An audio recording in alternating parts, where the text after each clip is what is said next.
cool. Is it part of the Game Pass? Is Red Dead? Red Dead was exclusive to Xbox, wasn't I thought you could. It was exclusive Xbox, but I think you can get on PS4 now. They made a collector. Yeah, it's part of the stupid. Let me see. If there's a way, I know. I was thinking about trying to like play it. I would totally play it. It didn't have any multiplayer, but it was still fun. Interesting. I'll answer. We were just talking about we'd like to do a top 10 video games episode of the show, just so we can talk about all the cool old and new video games we're all playing. Since this year's been like one of the best years for video games in me's recent memory. Interesting. What's up, man? Most of us are leaving in like 30 minutes, so you know. I know you got about 10 minutes of talking time. We've been talking for like an hour. Well, it'll be quick then. Are we even going to go live? Or you just went live? Okay, we're live. We're live. Interesting. So, Scott, did you ever get your PlayStation working? Oh, it works. It just beeps. It beeps? Yeah. It's the CD-ROM eject button like fires itself off constantly. It's great. In the middle of it, I'll wake up in the middle of the night, I'll hear beep, beep, beep, beep, beep, beep, beep, beep, beep, like 10 times in a row, and it's like it won't stop. So I have to like pull the plug on the damn thing. Do you have a pro or a regular? It's a regular. Yeah, it's time. You're talking about my software? Yes, I did get my software back on. Oh, okay. What a nightmare that was. Did you read my post about the? Yeah, I so did. How did that? Okay, so I'm playing Red Dead. Well, let me start over because no one knows what I'm talking about. All right, tell the story. Red Dead Redemption. I'll go quick. I'm playing Red Dead Redemption 2. I downloaded it the day after I came back from Essen. Took 10 hours to download because it's fucking 90 gigabytes or whatever the hell. It's huge. I play it. I'm playing it for like an hour, and it exits out on me. Like it just stops working, and I'm like, what? And it says no access to. What did I say? What it's like license or whatever to play the game. Make this your primary PS4 and you'll be able to play it even if you're offline. By the way, internet worked. I was not offline. I could browse their store. I could do all this stuff. So I'm like, what the hell? Okay, I'll make my PS4 a primary PS4. No, you can't make a primary PS4. You just did it. I'm like, bullshit. I've never done this. So I go down this path and I find out like it looks like I've been hacked. Someone has taken over my primary PS4. Who knows what they've downloaded? I deleted all my credit cards out of my account, and then I called the customers. I didn't call them. I got at the online chat, right? And I go through, and I'm like, "Hey, I just got this error message. You know, like I can't access my content that I paid for. It's telling me to set it my primary PS4. I've never reset my. They're like, oh, you reset it. You have to wait 6 months. Like." What? I have to wait 6 months. You like, yeah, that's our policy. Like, I can't play the games I bought for 6 months. What the fuck? I was like, you gotta be. I said this is super disappointing. I mean, like, I'm a customer for Sony since the PS3 days, like 10 plus years. Oh no, you have to wait 6 months because you looks like you just reset it. And I'm like, I didn't reset it. It's not me. Can you check my account to see what IP address? Like, I have my own IP address, right? Mm-hmm. Never changed in like 10 years that I've been in this house. No, we cannot check it. Like, what the fuck? So Sony says, okay, they don't trust me. They won't let me use my account for 6 months. Keith, I have to wait. They won't tell me background music's kicking in here. Oh yeah, turn down a little bit. It's like, no, I can't. We can't reset it for you. It's not our policy. No, you can't reset it because you just reset it, which I said I didn't. I'm like, what the hell, man? It was so infuriating. I was like, you just lost me as a customer, right? And they hang up on me really because I wasn't gonna hang up on them. I wanted to see how long it would go, and then I got escalated to the supervisor, and then like I took Lance's advice. Lance, you know what's your advice? Oh, just always ask. Just ask for the supervisor. Somebody that has more power. Exactly. And like, oh, and I'm like, oh wow, they're transferring me to the supervisor. I'm gonna get it back on. Hey Aldi, when I read did you just hear a beep? I read your chat and I said, That's not the supervisor. That's the same guy typing a new name. It changed the Yeah. name. No, it He's like, changed the "Hi, name. this is Bob." Daniel. Yeah, it was Daniel. It was like, but the name changed. I was thinking, I'm like, oh, they're just punking me. It's the same person, right? Oh Just yeah, like- it is. It was totally the same But guy. no. He said the exact same thing. Supervisor was useless. So Red Dead is $30 on the Xbox store. Most of the DLC is free except for the Undead Nightmare and a few small upgrade packs. So yeah, it's available. You just got to download it off the Xbox store or PlayStation store. They also have it on the PlayStation store. So how did you get it turned back on? Yeah, let me finish. So basically I was so pissed off, I'm like, I'm deleting my account. And I go log in and I'm like, okay, well, I can't log in. It was like, okay, well, I'll change my password. So that it's just like I've been hacked. So I changed my password and I get back into my account. You hear my beeping? Mm-hmm. It's like it knows I'm talking about it.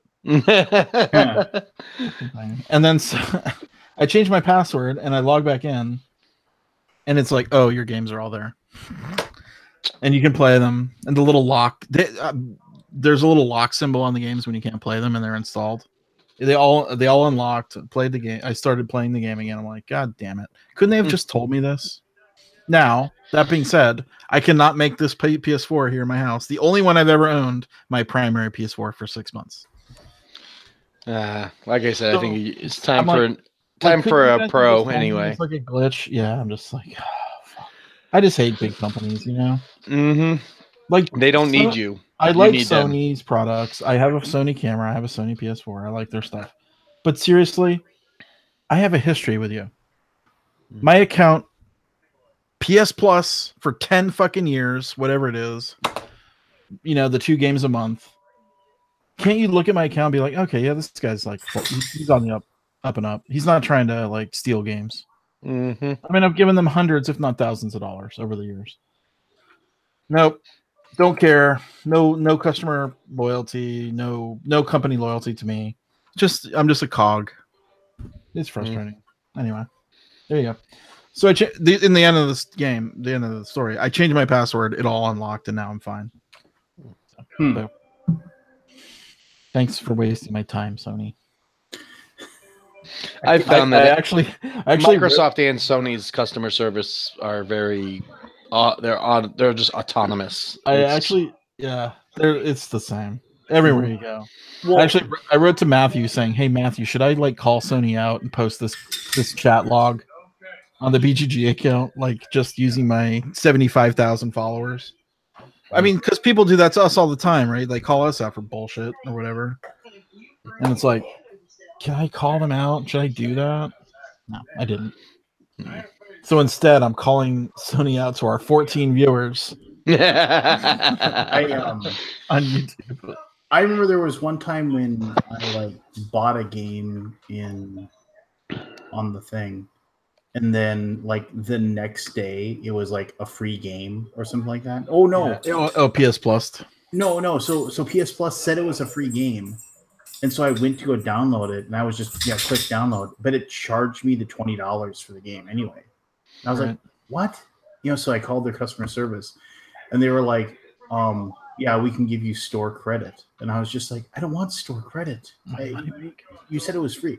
Oh, well, sometimes it doesn't engage until later that day. And I was like, but the thing said download it now for free. It's like, I was just like, there's no reason. It even like had the graphic of, free, but it still charged me the $20. That took me like an hour to get them just to give me my money back, which was ridiculous. Which is dumb because I was going to spend $20 at PlayStation at some point anyway, but it was just kind of like it's principle at that point. So while we're all on the topic of video games, what's your early impressions review of Red Dead Redemption 2? Since that's the one game we're all for playing. Just talked about it for an hour. Actually, we'll let Lance go last. Yeah, I know yours is going to take a while. Keith, what's your early impressions of Red Dead 2 and without spoilers? No non-spoiler discussion for those of you in the chat. It's got a lot to do, and I just keep playing it. So apparently, I like it quite a bit. Okay, it's what I do with these things, right? Just sit there. Does it deserve all the hype and hyperbole that it's been getting? I mean, yeah. I mean, it's got hype. I mean, it's better than I probably expected a game to be after 8 years between iterations or whatever. And there's it's not perfect. I mean, there's some tweaks that could be better. There's some control schemes that are kind of odd. Like I would kill for a real fast travel, not the I can travel from somewhere. But eventually, I'd like to be okay. Even if you're going to charge me money, let me hit something so I can go camp and be in a place I want to be instead of all the way. Well, that's trains. You basically have to do trains and stuff like that in order to do Well, that. the But place I've been playing, there's not even a train. There's nothing. What game? I'm in the ass end of the map. There's something recently that had a fast travel credits where you had to spend credits to fast travel. Forza does that. You have to spend credits to fast travel on it. But it's something else recent. So what about you, Aldi? What's your impressions of It's awesome, but it is slow, and I almost shelved it right away because it was like, this is so funky and like slow and the realistic. beginning of the game is beyond slow. It's too realistic. Right? It's slightly too realistic for me, but there's so many cool things that I've already seen in it now from 5 hours of game, maybe I'll call it, that I'm just like, I gotta see it. I want to play it. I'm in exactly that same boat. Once I killed the bear, I was like, okay, I'm hooked now.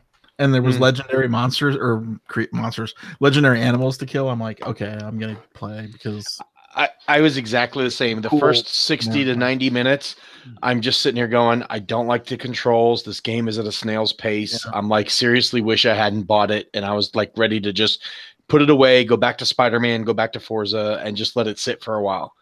But then I got past the introduction and got into the first chapter and got to go out and just explore. And the world captivated me. Just the vast, the world is awesome. The fact that I could go anywhere, like I could go to a town that's all the way on the other end of the map that's not going to come until chapter whatever 7, 8, 9, and go explore that area well before I'm supposed to be there. It all of a sudden I'm like, okay, I'm a kid in a candy store and I'm going to go spend 2 days just sitting out in the woods, getting dirty and shooting deer. And that's exactly what I did. I spent like the next 8 hours of gameplay just running around, looting empty houses and checking out ruins and helping people on the side of the road. And it was at that point that I'm like, I don't even care. I got past the controls. I got past everything else and just have been wrapped up in it. Do I agree it's slow? Yes. Do I hate the travel? Yes. I like the fact that you bond with your horse, but once your horse is maxed out, there should be options to fast travel with the horse, at least to towns, if not post offices or something, to help speed up travel a little bit. And I get it. Something that gets me back to my camp fast. That's what I want more. Even if you just had a fast travel back to camp, and then you could use the limited fast travel from your camp, that would even be okay. But I would trade my fast travel from camp for from the fast travel to camp. I agree with that too. The camps are not next to rail station, right? They're usually a little bit outside of town. A little bit. Mm-hmm. So that's where I'd rather be able to just get to my camp because that's my mission. I always wonder how testers play this game. Because if you're traveling for a good 5 minutes between stuff, that's tester time. You're spending money. Maybe the testers have a button where they could fast travel the place. I bet they do. I'm just thinking as a tester, I would hate to test. But this game's draw is that at any time, no matter what you're doing, something could happen in the world.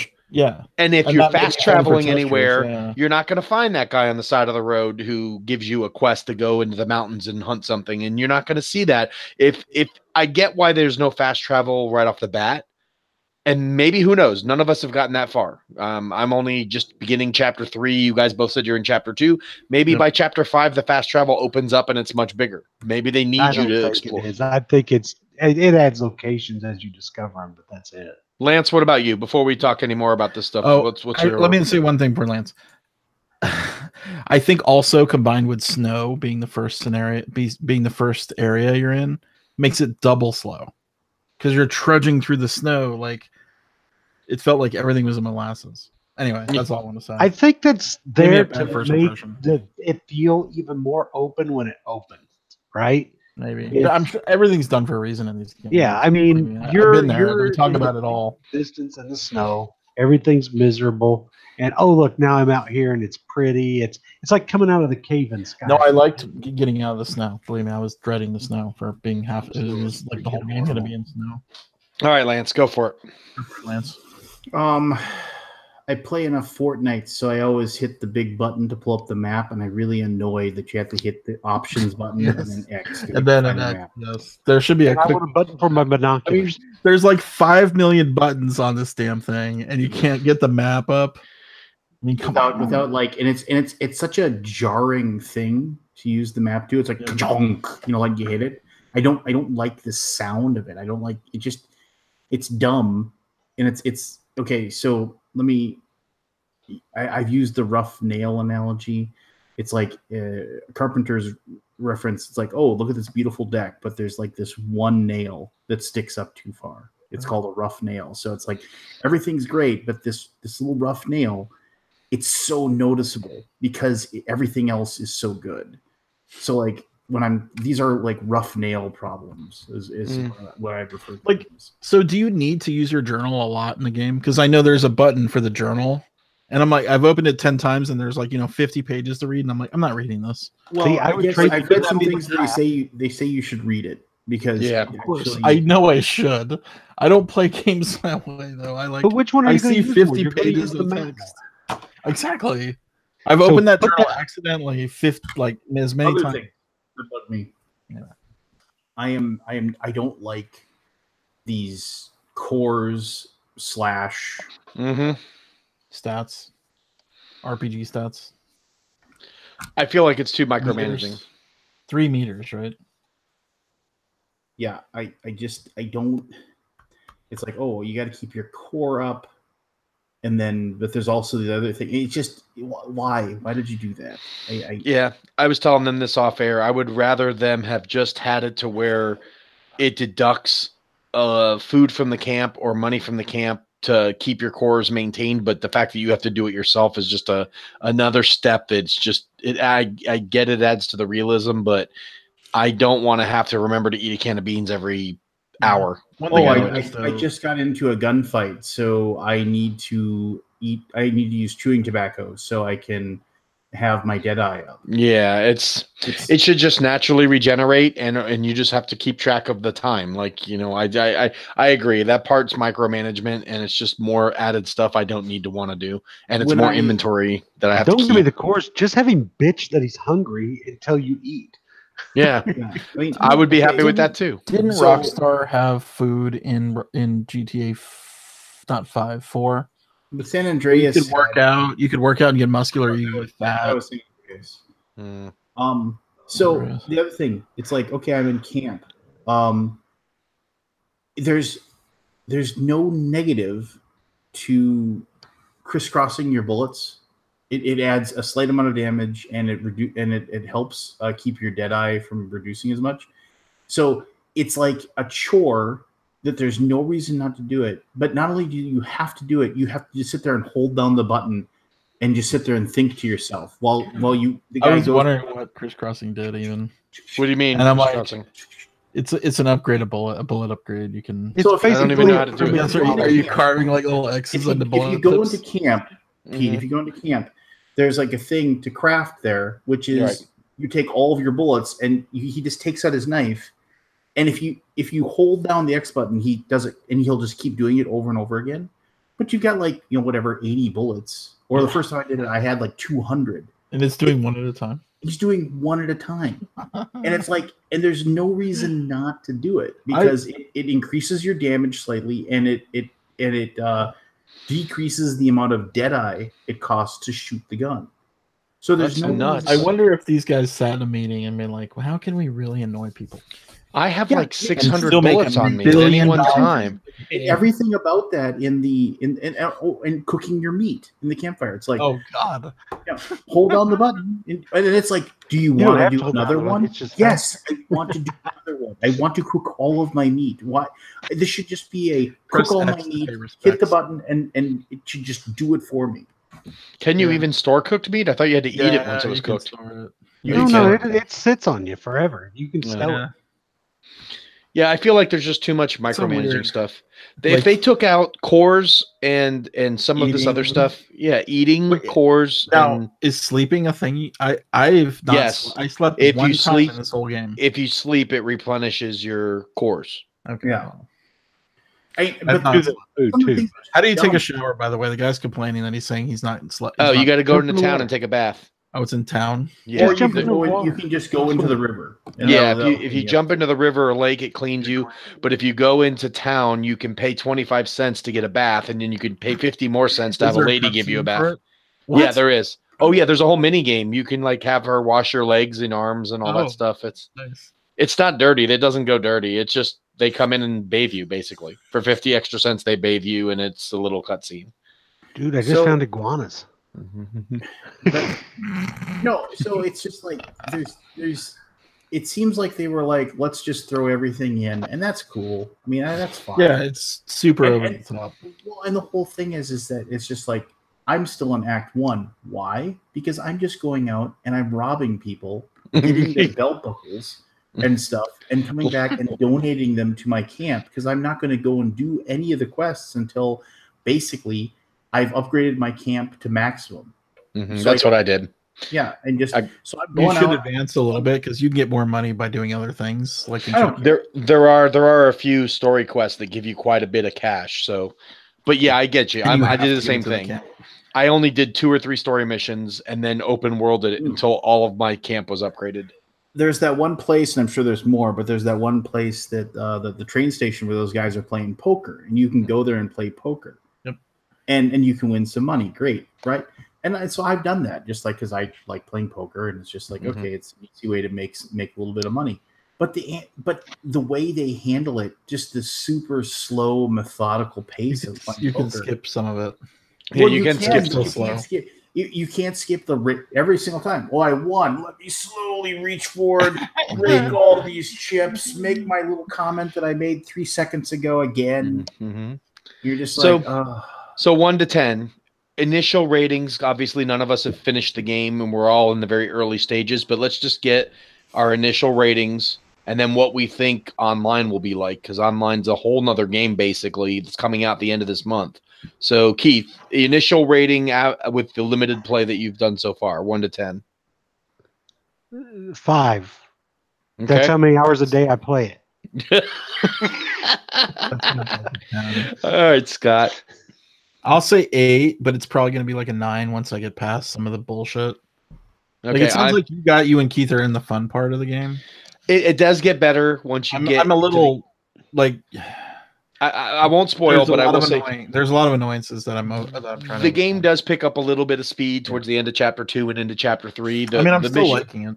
I'm thinking about the game, so that means I want to play it. I would put this game right now at like an 8.5, I think, for me. And I think this game could be a 9.5 by the time I'm done with it. Right. But there is definitely core features of the game that I don't agree with. And because of that, I don't know if I'd ever be able to give it a 10. I wonder if they'll patch any of this stuff. I mean, have they? They could get enough feedback. They made $1 billion on this game, which is so amazing. Not $1 billion, but like 750 million. There's definitely they could patch. They could make the cores degenerate slower. The weapon cleaning, like the fact that you got to clean your weapons, they could, exactly done. Oh yeah, the weapon cleaning. Now, granted, there is the worst cleaner of a gun I've ever seen. There are talismans that help slow that down and stuff, but that's all stuff you got to unlock, and that's not easy stuff. It's like. Anyways, 8.5 with the potential to probably be a 9 or a 9.5, but I don't think I'll ever give this game a 10 as long as the cores and the mechanics with the wheel are the way they are. The realism hurts it. The realism. I'll give it a 7 right now, which makes it 7 times better than The Last Jedi. So it's not infinitely better. Mm-hmm. Oh yeah, I guess there is that. Better. So what about Red Dead Redemption Online? Like, until I play it, I'm not gonna. What are they promising? Anything. What are they promising for? Open world posses, being able to play cards with real people, dominoes with real people, hunt with real people. Hunting. There's going to be a battle royale mode where you can queue up into a Western, basically PUBG. There's going to be team games, horseback, on horseback, off horseback. There's going to be like rodeo games and all that kind of stuff. It's going to be squad based, so you can do a posse versus posse, or you can just be a single guy running around. But basically, it's going to be an open world. You can start a gunfight right in the middle of a saloon. You can start a gunfight out in the middle of anywhere. You ride in packs. It's going to be basically like playing the game without quests, open world with other people. And I think they said they're going to be able to hold up to like 200 people on each server, so the world will be pretty full. Yeah. That sounds gross.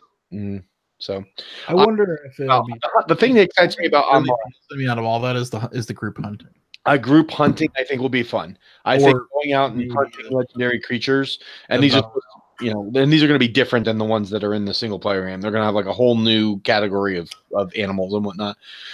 There are some things that really excite me about online. I think the biggest part of it is being able to like sit down with you guys and play poker one night. Just slow poker, but be able to chat. Boring poker. Yes. Go out hunting. Go sit out in the mountains for like 3 nights and just camp out and hunt. Sounds cool. Yeah, I'm curious to see how train I'll pull it off. There's supposed to be like all kinds of mini games where we can go heist trains and we can go rob stagecoaches and that would be the fun part.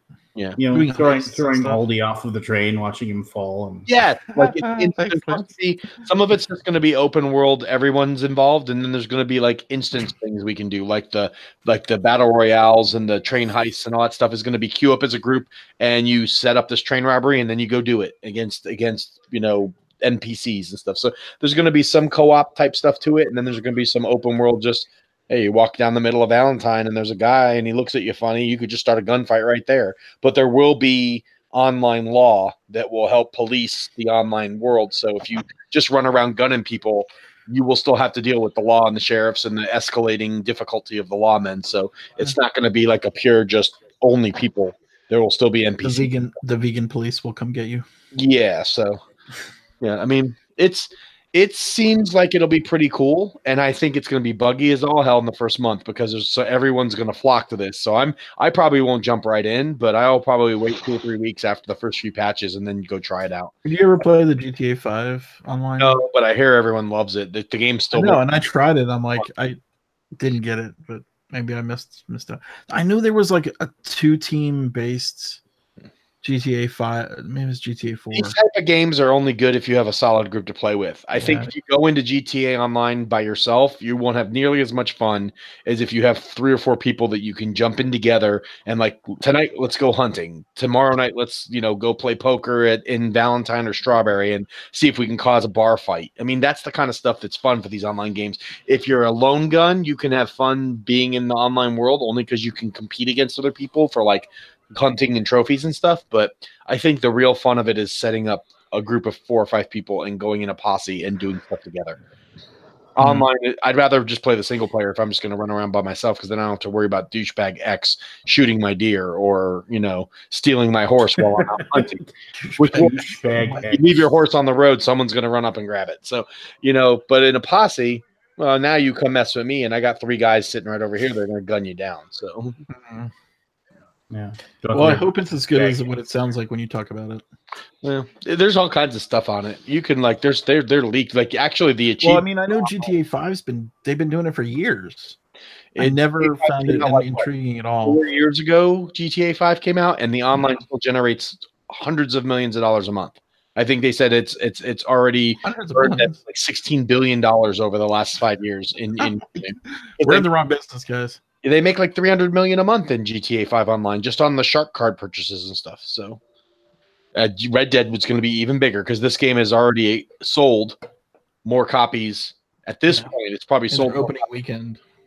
Opening weekend, it sold 700 million copies, and in the first week, GTA 5 sold like 1 billion copies. But this one in the first 48 hours sold 700 million. It's probably over 1 billion at this point, being a week old. So. Yeah. It's gonna be it's the most downloaded game on PS4 network ever. Xbox Live had the best weekend sales, digital sales ever. So yeah, the online server bastards wouldn't reset my account. They're rolling in money over there. They can't reset my goddamn account. Yeah. Yeah, it's gonna be something. But the one good thing I definitely will know is that the servers will be chock full of people. That's for sure. There'll be no shortage of people to play. And if it's anything like GTA 5, the next couple of years is going to be just Red Dead Online. Like they haven't even announced their next big game. I think they said that they've teased that Bully is the next big Rockstar game. It's like 2 years away. They have to do another Grand Theft Auto. Next 2 years is going to be all Red Dead. It's all going to be Red Dead. Is Bully good? The first one was, yeah. Bully was actually a really cool game about being a kid in the school and all you're doing is running around pranking people and stuff, trying to. Yeah, it was a fun, cool concept. I remember a little bit of it. Ride the little bike. Yeah, it was cool. I liked Bully. A really good Bully done today would be awesome. Yeah. But I think Red Dead Online will be pretty awesome. I'm looking forward to it. It's free. It doesn't cost us anything. So we can play it. Anyone who bought the game gets a free copy of Red Dead Online. So can't complain about free. Well, sure you can. If somebody wants to give you a free punch in the nards, you wouldn't be like, oh, well, that's great. I don't know. I remember. See, it's weird because it's like when I boot up my PlayStation, I'm like, oh, I'm going to play a game. I don't immediately say, let's play Red Dead. It's like, what do I have? yeah, it's like, I'll play Red Dead, but I mean, What else is there? I'll play Fortnite for a little bit because I just want to kill some fools. And I've been coming home from work, and the wife and daughter plop down in front of my PlayStation TV for me to start playing Red Dead. They just want to watch. They watch, yes. Really? I'll tell you, it's this. We were talking about this offline too, and even as good as Red Dead is, I struggle every night with what I want to play because Spider-Man is an amazing. We're in a golden era of. We're in a golden era. You've got games Assassin's Creed that just came out. You've got Spider-Man that's only a few months old. You've got Red Dead that's out. If you like racing games, Forza Horizon is probably one of the best racing games ever made. I mean, there's just so many good games right now. You've got Mario Party just came out. You've got Mario Super Smash Brothers is coming out in a couple weeks. You've got Fallout 76 is coming out in a couple weeks. Soul Calibur 6 just came out. If you love fight games, it's one of the better weapon fight games. The reviews of 76 are bad. They are, but it's still going to be a very popular game. I mean, there's just going to be the options are limitless right now. Like there are 7 or 8 games on my Xbox and PS4, and then another 4 or 5 on my Switch that I could go in and boot up any one of those and be super happy right now. And it's been a while since I could say that. Usually it's one game dominates, but right now I could pick any one of 4 or 5 games and be totally happy. Yeah, one of the things I was reading about 76 was that they is it an MMO? What? Is it an MMO? No, it's no. It's all online. It's online open world, kind of like Red Dead is, but with more online. But there's people in there, right? Yeah. Yeah. So one of the best things about Fallout is the story and like finding like the little tapes to listen to, and they tell you the story, and they give you a background, taking your time, read the terminal, read what's going on. Well, the thing is that it wants you to have these groups that want to do something, and like everybody's saying, this is impossible. Nobody's going to stop, and you're not going to be able to play it. Like you're going to be trying to read something in the terminal, and some Yahoo who isn't even in the same group as you is just going to kick the door down next to you and let the robots out that are going to try to kill you while you're trying to do something. It's so you can't set up your own group and be in the world without the other people. Nope. Yeah, the other people where you could be in your own world. No, it's always multiplayer. Mm-hmm. It's always multiplayer. It encourages you to just blow the crap out of each other. I remember the nuke thing. Like, if you get enough stuff, I'm like, the world will be nuked within the first 5 hours of the game being launched. You know what I mean? There's people that are surprised to do all that crap. Oh well. Maybe I'll go back and play Fallout 4 because I never finished it. Everything I love about Fallout. I played Fallout 4 is like one of the few games I went back and I played it over just so I could finish it. As in get the different endings, like side with a different faction each time. Side with the railroad, sign with the military, and sign with the futurist people. They're your son, basically. Yeah, I've got Fallout 4 just came out a couple of months ago on VR, and I've been dying to try it. So I think that I may skip 76 and just pick up Fallout 4 on VR because I think it'd be really cool in VR to play that game.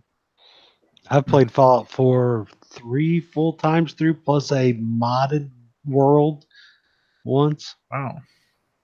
I love that game. I think I made it to the first gas station in that game. You know what I'm talking about? I mean, it's like I didn't keep my interest at all.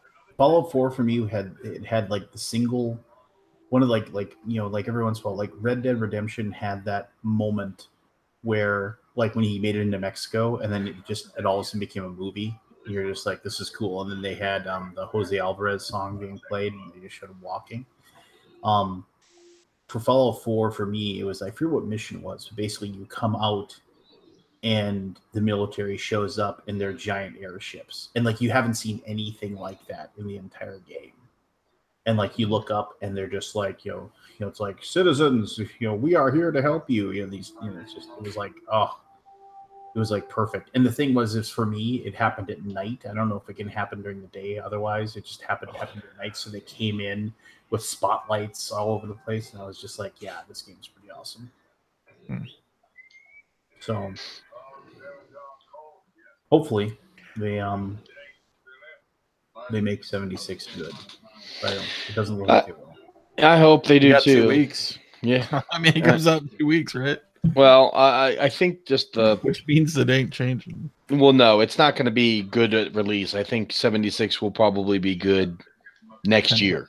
10 after they've had time to make multiple update patches to fix some of the feedback from the players, because truly the game was just announced last year and is already coming out, so they've been working on it longer than that, obviously, but their best beta is going to be when the servers go open and everyone floods it, because you're going to get more information per hour than you would get per week in a closed beta, because just the number of people playing. So that's a game that I think will grow. I think same with like Red Dead Online. I think the first month or two is going to be pretty bad. But then as they start fixing things and adding more content and stuff, and if they go the GTA 5 route, this is a game that's going to be around for 5 or 6 years. So they're gonna have to really push the envelope to keep people interested. And I think it will. Like they got player houses. You can buy your own ranch and have your own friends, have their own player house in Red Dead Online. That'll be kind of cool. So they're going to do a lot of unique things, I think, that'll help build a universe for people. But I don't know. I'm not excited for 76, and the negative reviews I've seen from the early people that have played it aren't helping any. Who are they letting play it? Like bloggers? Reviewers. Yeah, like Angry Joe's been playing it. He's been posting videos. Same with a bunch of a lot of the video game people that I watch reviews from. A lot of them have already got footage of beta, and a lot of it's just very finicky. It's very, it doesn't look. It looks polished and clean and pretty. It just doesn't look fun. It looks like a lot. Oh, like you think Red Dead is too realistic. I think Fallout's going to make you're going to have to do things to do everything in that game.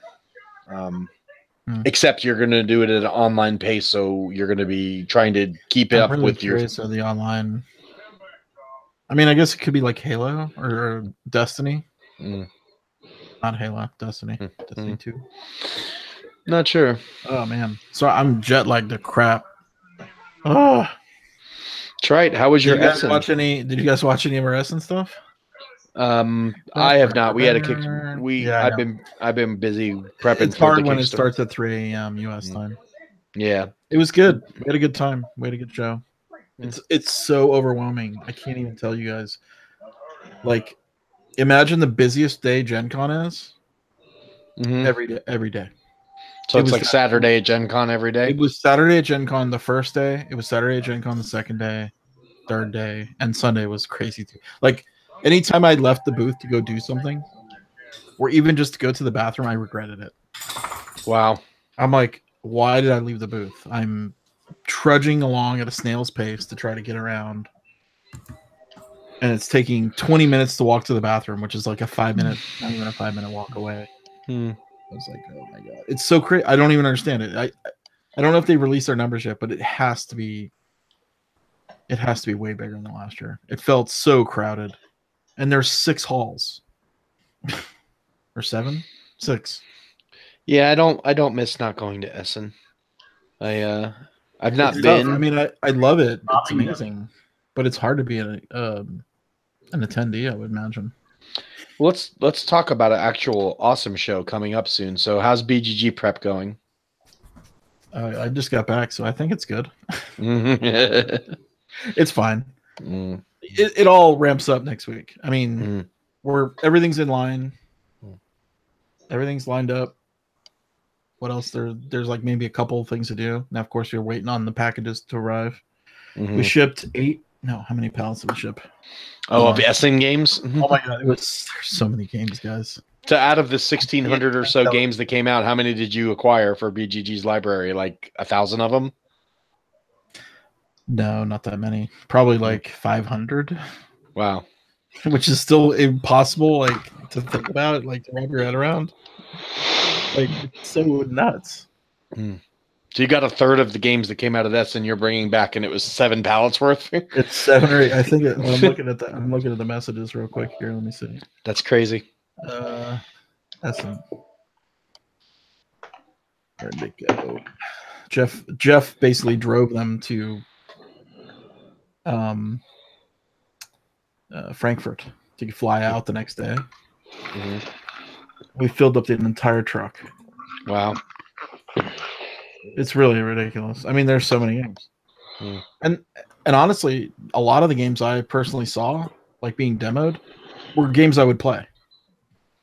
Like, I want to try most everything that I saw. What was your surprise game? Game that you didn't really have on your radar going in, but now, like, can't wait to play? It's a little game called Belrati. It's a €10 card game. It's a combination of, like, Mysterium and Dixit. It's one of those limited communication games. You can't really say anything. You're an art dealer. You're an art curator putting on a what do you call it? Art show? Exhibition. And you're dealt 2 random cards out of the deck. And the decks are amazing. They're like, it's like 200 different items in the deck. And you're saying, okay, I'm doing an exhibition about penguins and about volcanoes. Like, those are the cards you get dealt, right? And then without speaking to each other, the artists have to come up with cards in their hand to play into the exhibition, along with a bunch of dummy cards. Right? So you deal 4 dummy cards off the top of the deck, and then we put in cards, shuffle them all up, and then the art exhibitor has to pick which cards you played and which card that you played it to. So I might play a thermometer and be like, okay, well, does the thermometer go with the penguin, or does it go with the volcano? Like, you have to, like, it's really fun. Like, it's the fun part of Mysterium, like, where you're trying to figure out what the cards match to. Accelerated. Huh. We're gonna play. We're gonna play it. Well, you're not gonna. Will it have a U.S. release, or is this going to be a? I don't know. I don't think so. I bought all their remaining stock, so I will have copies of BGG. I need a copy. It sounds like something I like. Yeah. Really what about those of us who aren't going to be BGG? I know. Pete, come on. Yeah, come on. I even had rooms for you today. Come on. I know. Convince my boss I need to be there. And well, Eric's coming. Yeah. Is he your boss? I don't know. No, he's not. Yeah. No, he's not. He works on the development team. I'm in sales, so for different department.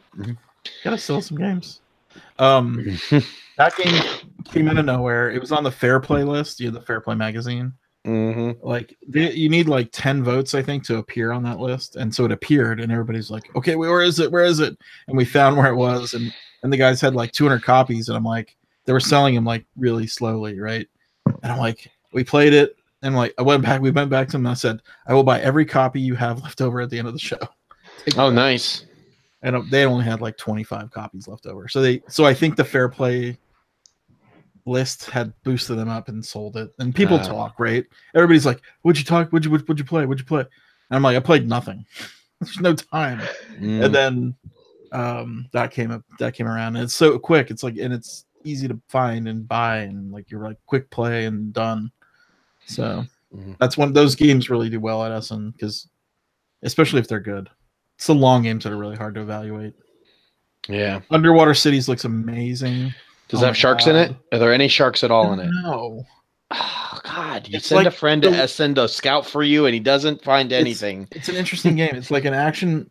So it's worker placement, and then you can activate the card if you have the card of the same type of worker you place. So it's a little bit like Terraforming Mars that way. I'll check it out. If it's got sharks in it, I'm interested. It's got hundreds of unique cards, which I thought was pretty cool. And that sort of. Did you get to play Discover? The unique-ish game from Fantasy. And Eric didn't bring it, bastard. He got a copy the day before Essen, and didn't bring it with him. In our Slack, he's like, "I was gonna do another. I was gonna do a little preview of this game, but I just got too late or whatever." No, didn't see it. Not sure what to think about that game. Kabuki's asking what was the title of the game that you're raving about, the little $10 euro. Belrati. Belrati. BELRATTI. Okay. She also sent you a PSN request too, just like I did. Oh. He was very slow, so Kabuki.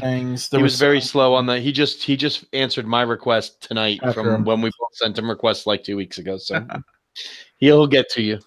Yeah, well. All right, buddies. I gotta go to bed. I gotta go to work. All I right. want to talk more about BGG next week. Yeah, I think next week we should definitely drum it up because that's going to be. I'm hoping I can do the show. We'll see. You turd. I know. Well, I'm. If you don't do the show, I know I have, but it's like, I should be. Maybe. I think Lincoln's coming into town. Have him join you. You two can sit there and could possibly do that. At least for an hour. So you give yourself the plug.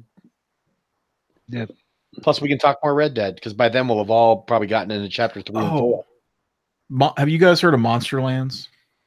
Monsterland? It's like a Monster Hunter board game. Really? Like Monster Hunter World? I think.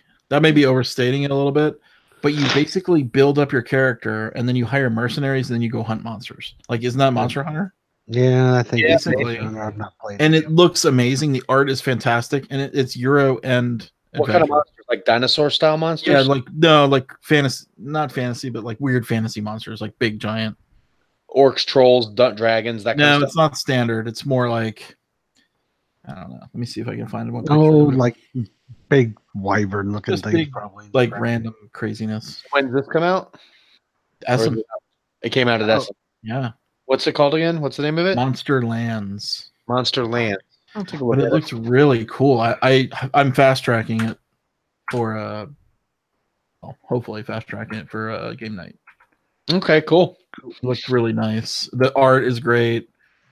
There's lots of the colors are all good. It looks like it's got some complexity.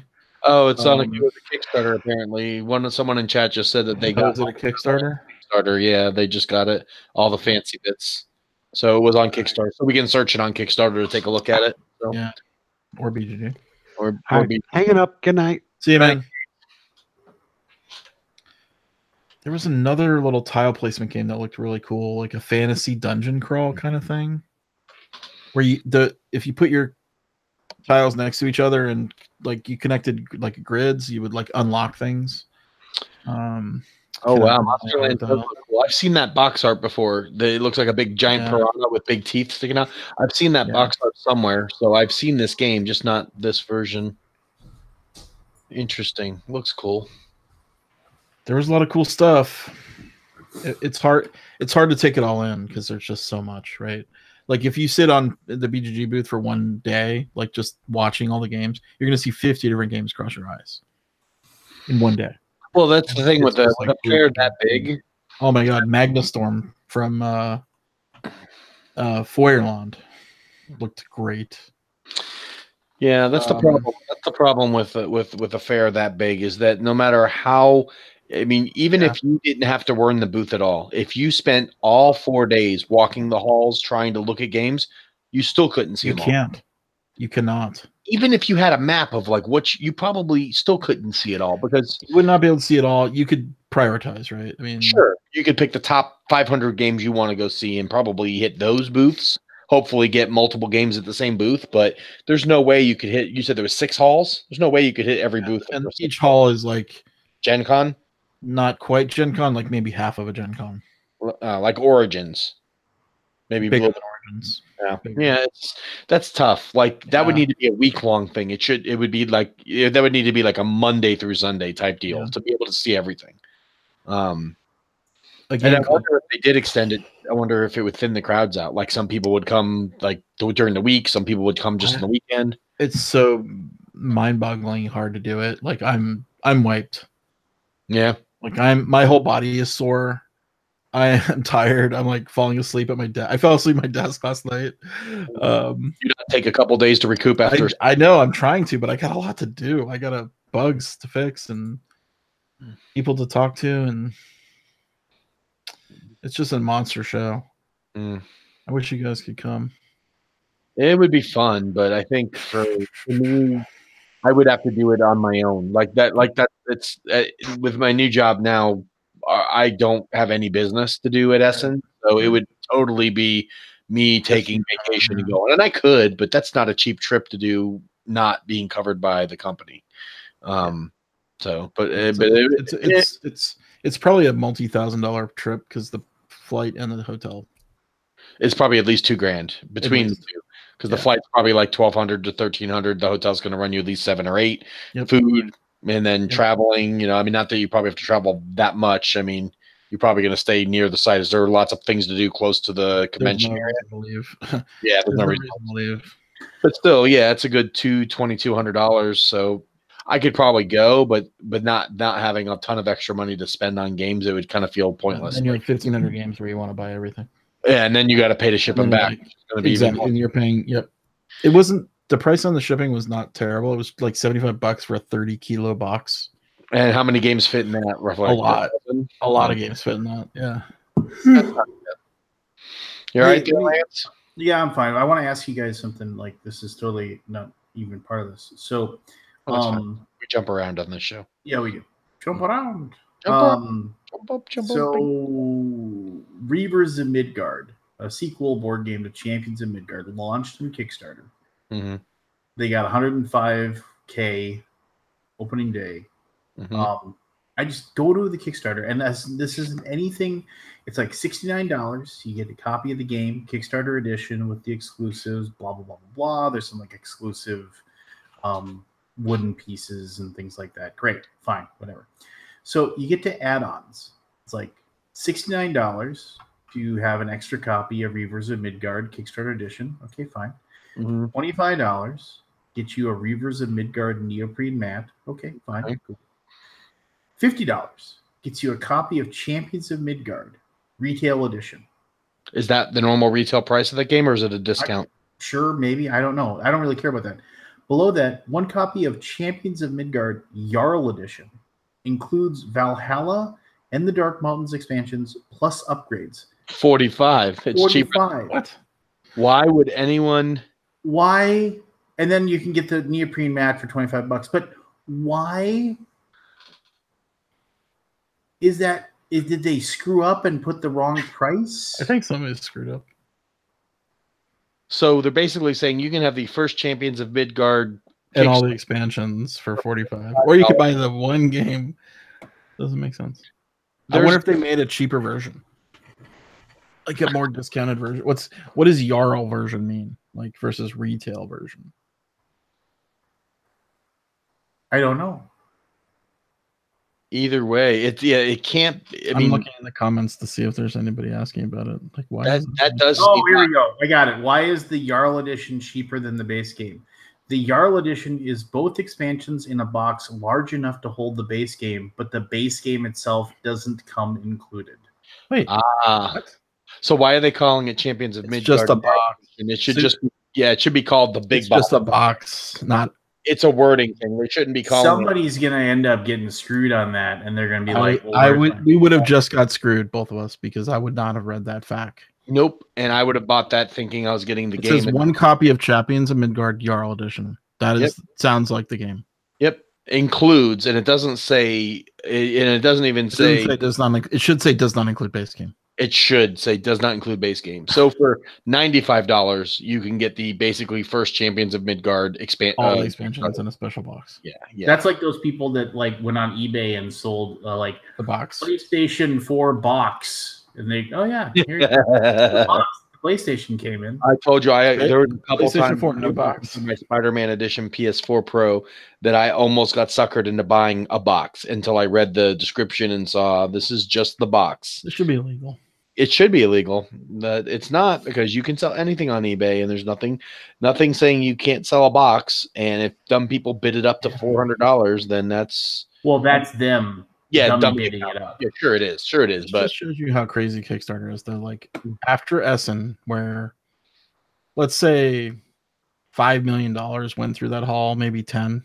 And how much of it was stolen by those? Oh my god, that's so sad. It sucked. I hate hearing about that shit because basically, from what I understand, Hub Games got robbed the first day, right? Which is Michael Fox's company. and Rory O'Connor. You know those guys, the hub, the holding on game. And then the next day, Artipia got robbed. Hey, They caught supposedly, one of the like, guys. he was like livid. Like Michael like went and yelled at the guy or something. Yeah, Michael like that. ran across the hall. They apparently word had made it to him somehow that they caught a guy. This is how slow the cops are. They caught a guy in the hall 1, and Michael's in hall 3, which is like far away from hall 1, plus all the crazy people, and Michael has bad back. He said he ran to hall 1 to identify the guy. Mm-hmm. And it was the guy. And the guy had a taser on him. And that's illegal in Germany. And then the cops came finally. And Michael was yelling at the guy, and the cops were like, you can't yell at the guy, but we understand that you would want to. It's like such a weird world over there. Like, so what was he saying to the guy? Just like he was just bitching him out. Yeah, he's like piece of shit. I guess. I don't know. Maybe Michael. I can't imagine Michael holding back. No, he's kind of he's an emotional dude. He is. Yeah, he doesn't. He doesn't mince. Plus, they lost like $3,000. Like imagine working an entire day at us and making like $3,000, and then it's gone. Yeah, that would suck. Speaking of Kickstarter, Lance, what's the latest update on Crusaders? You'll have it this year. This year, by January or by December 31st. Yes, but I mean, you'll have it before that. Okay, all right. By the way, 5 other people got robbed. I think it was 8 all told. Did Golden Egg Games? I don't know how much money got robbed. Golden Egg Games. So did they steal airlines that they were probably selling there? Or something like that? I did not see Golden Egg. I only saw. I didn't see him. I didn't see the letter. They were selling more copies of airlines that are not coming. No, it's such a weird deal. Still my Kickstarter waiting. Still sitting at Geg with Fantasy Football closing in a close second. Crusaders at third, and then A Dog's Life at fourth. Mm-hmm. Those are my top. Was Tasty Minstrel Essen? What? Did Tasty Minstrel go to Essen? Yeah. Was anybody there? I didn't run across anybody. It's so big now; it's like hard to see everybody. Mm-hmm. The one thing that was people don't come visit us. We're in hall 5 at the ass end of the world on it. I thought this was kind of funny. The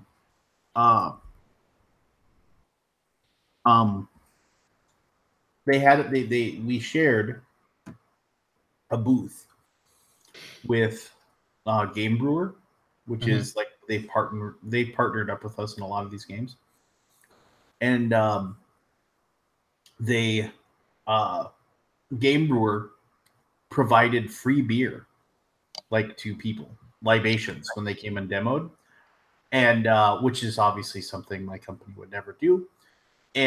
But I did. Oh, you know what? I ran into Michael. What am I talking about? And they were never. And like people were thanking like Daniel and Michael for like the free beer, and they just took the thanks. They were just like, oh well, you're welcome. Essen's one of those shows that's like you can buy mead, beer, anything basically in the halls. Nice. And drink it, walking around drinking it. While you were there, because that's a game that I'm also waiting at. It's my number 5 game on Kickstarter. It hasn't fulfilled yet. It's supposed to come in December. What was the name of it? U-Boot. Oh, I saw the U-Boot. Yeah, I've heard a lot of life. It was amazing. They were selling regular retail copies at Essen because it's on its way. It's going to be here in the next month. I think he said that they're going to be there soon. They're shipping soon. Yeah, I've been getting updates. They've been pumping out more updates, so I know it's coming soon. But I heard it was a pretty big hit at Essen. Like a lot of people thought it was really. One of those... You set it up on the table and you just have to look at it. I can't wait to get mine. I've heard nothing but good things about it. That's one of those where I always worry about that I'm not going to get everything that I backed for. You know. I know it's dumb. Well, it's fair. I was worried about U-Boot just because what I saw happen to airlines, or they had so many problems with that 3D plane that's what started the snowball of things going bad for that campaign, and it made me wonder because U-Boot is supposed to have this really amazing looking sub model, and I'm like, oh, is this going to be another airline? Yeah, it looks like they pulled it off, but you still worry, right? I mean, it's. It looks cool, and I like sub games, so that's another cool thing. But I heard the buzz, like people that got to play U-Boot at Essen were like raving about the game, and I'm like, oh well, that's great. Now give me my copy; it's coming soon. I found the other game I was trying to think of: Tales of Glory, TALES. Never heard of that one. Yep, I watched the demo. Looked really cool. I want to play it. It's an Ankama game. Oh, that's why I haven't heard of it. It's great art. Mm. But it has this weird, like, where you connect the tiles together and it, like, triggers stuff, which is kind of cool. And power-ups and... What else was cool? Oh, Planet. Planet looked cool. You get these giant D12s that you can put... It's got magnetic tiles you put on it and make a planet, and you're trying to, like, make biospheres and stuff.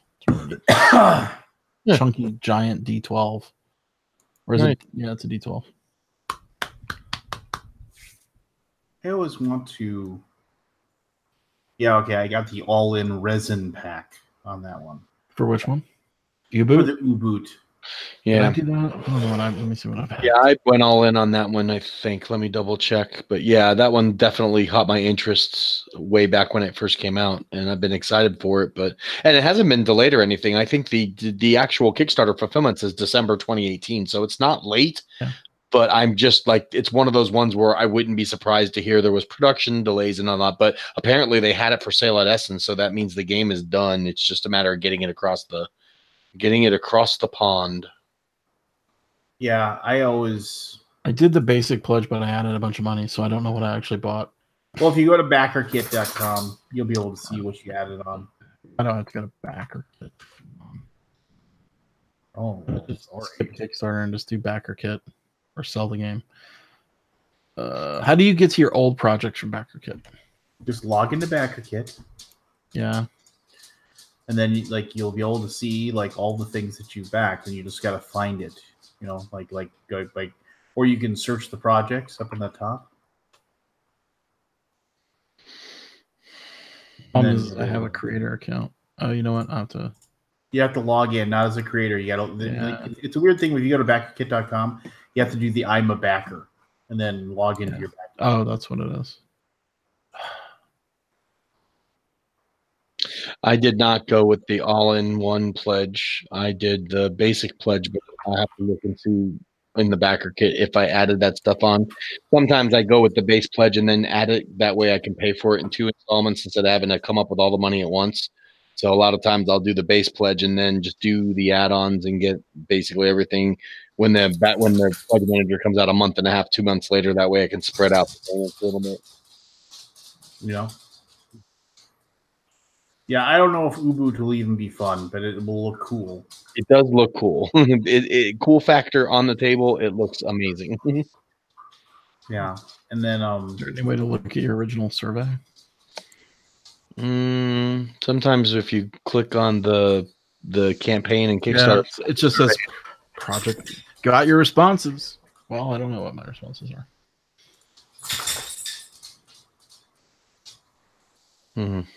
Edit your address. Oh, that let me see it. I have $1 credit remaining. How did I do that? Just lucky, I guess. Oh yeah, it looks like I put in stupid money into this. Eco leather mat. What does that mean? Plastic? I don't know. I'm not looking at your computer. So Interior upgrade resin, all-in resin, environmental conditions resin, supply tokens resin. The Kriegsmarine Deluxe potting tools. Did you get those? No, I just did not go. The Kriegsmarine. Anyway, it's cool. It looked cool. I hope I like it. I want to like it. I want to like it. Do you ever think about games where you look at it and you're like, I really want to like this game? And you play it and you're like, I hate this game, or I don't want to play it. It just annoys me. I think the thing is like I'll go like I never want to play that again. That's the big thing for me. That I'm like, dang it. Hey, did you go back? Let me go back. Did you get Street Masters? I did not, and I regret that. Well, their new one, the new Kickstarter's up now, and you can get everything from the first Kickstarter. Yeah, you just gotta wait. Yeah, I'm just not sure. I haven't played it yet. My buddy's got it, and he you said have I it? could. Yeah, I don't have it. Richard has it, so I'm going to go over and play it before the new Kickstarter's over to see if I want to go back. Talking to a friend, he's like, "Oh, we've been playing it nonstop," and I'm like, "Really?" And this is kind of a discerning guy. He goes, "Yeah, we just play it, and then like we get finished, we just want to replay it again, like immediately." Like, wait, how can it be that good? And apparently, it's great. It's the best. Have you played it, Trent Lance? Did you do sure it? Haven't. You didn't do it. You didn't do a Kickstarter preview for it?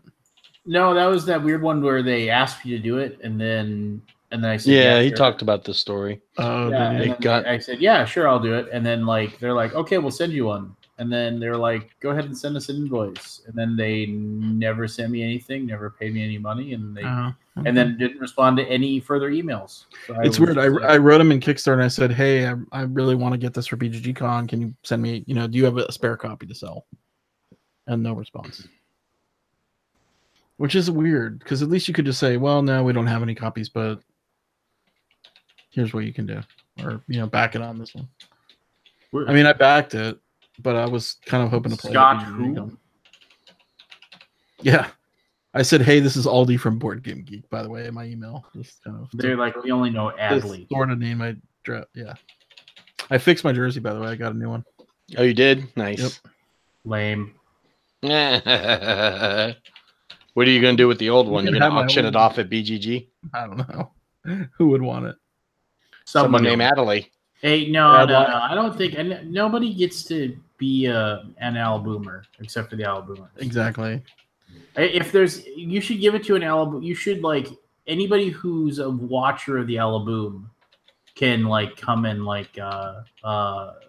if you're doing a charity thing, do a small auction. Yeah, I would do a charity thing. But they got to be They got to be or you can just send it to Kabuki. I don't know if Kabuki wants my jersey. She'd take it. She would. She'd sleep in it. Misspelled jersey. I'm looking down the list of games, and I'm just like, how do you even begin? Underwater Cities was one of the few games I actually, just because the designer was the one that I wanted, and it looked great. And Aaron was able to snag me a copy, so nice. I'll have that delivered to me at BGG-Con.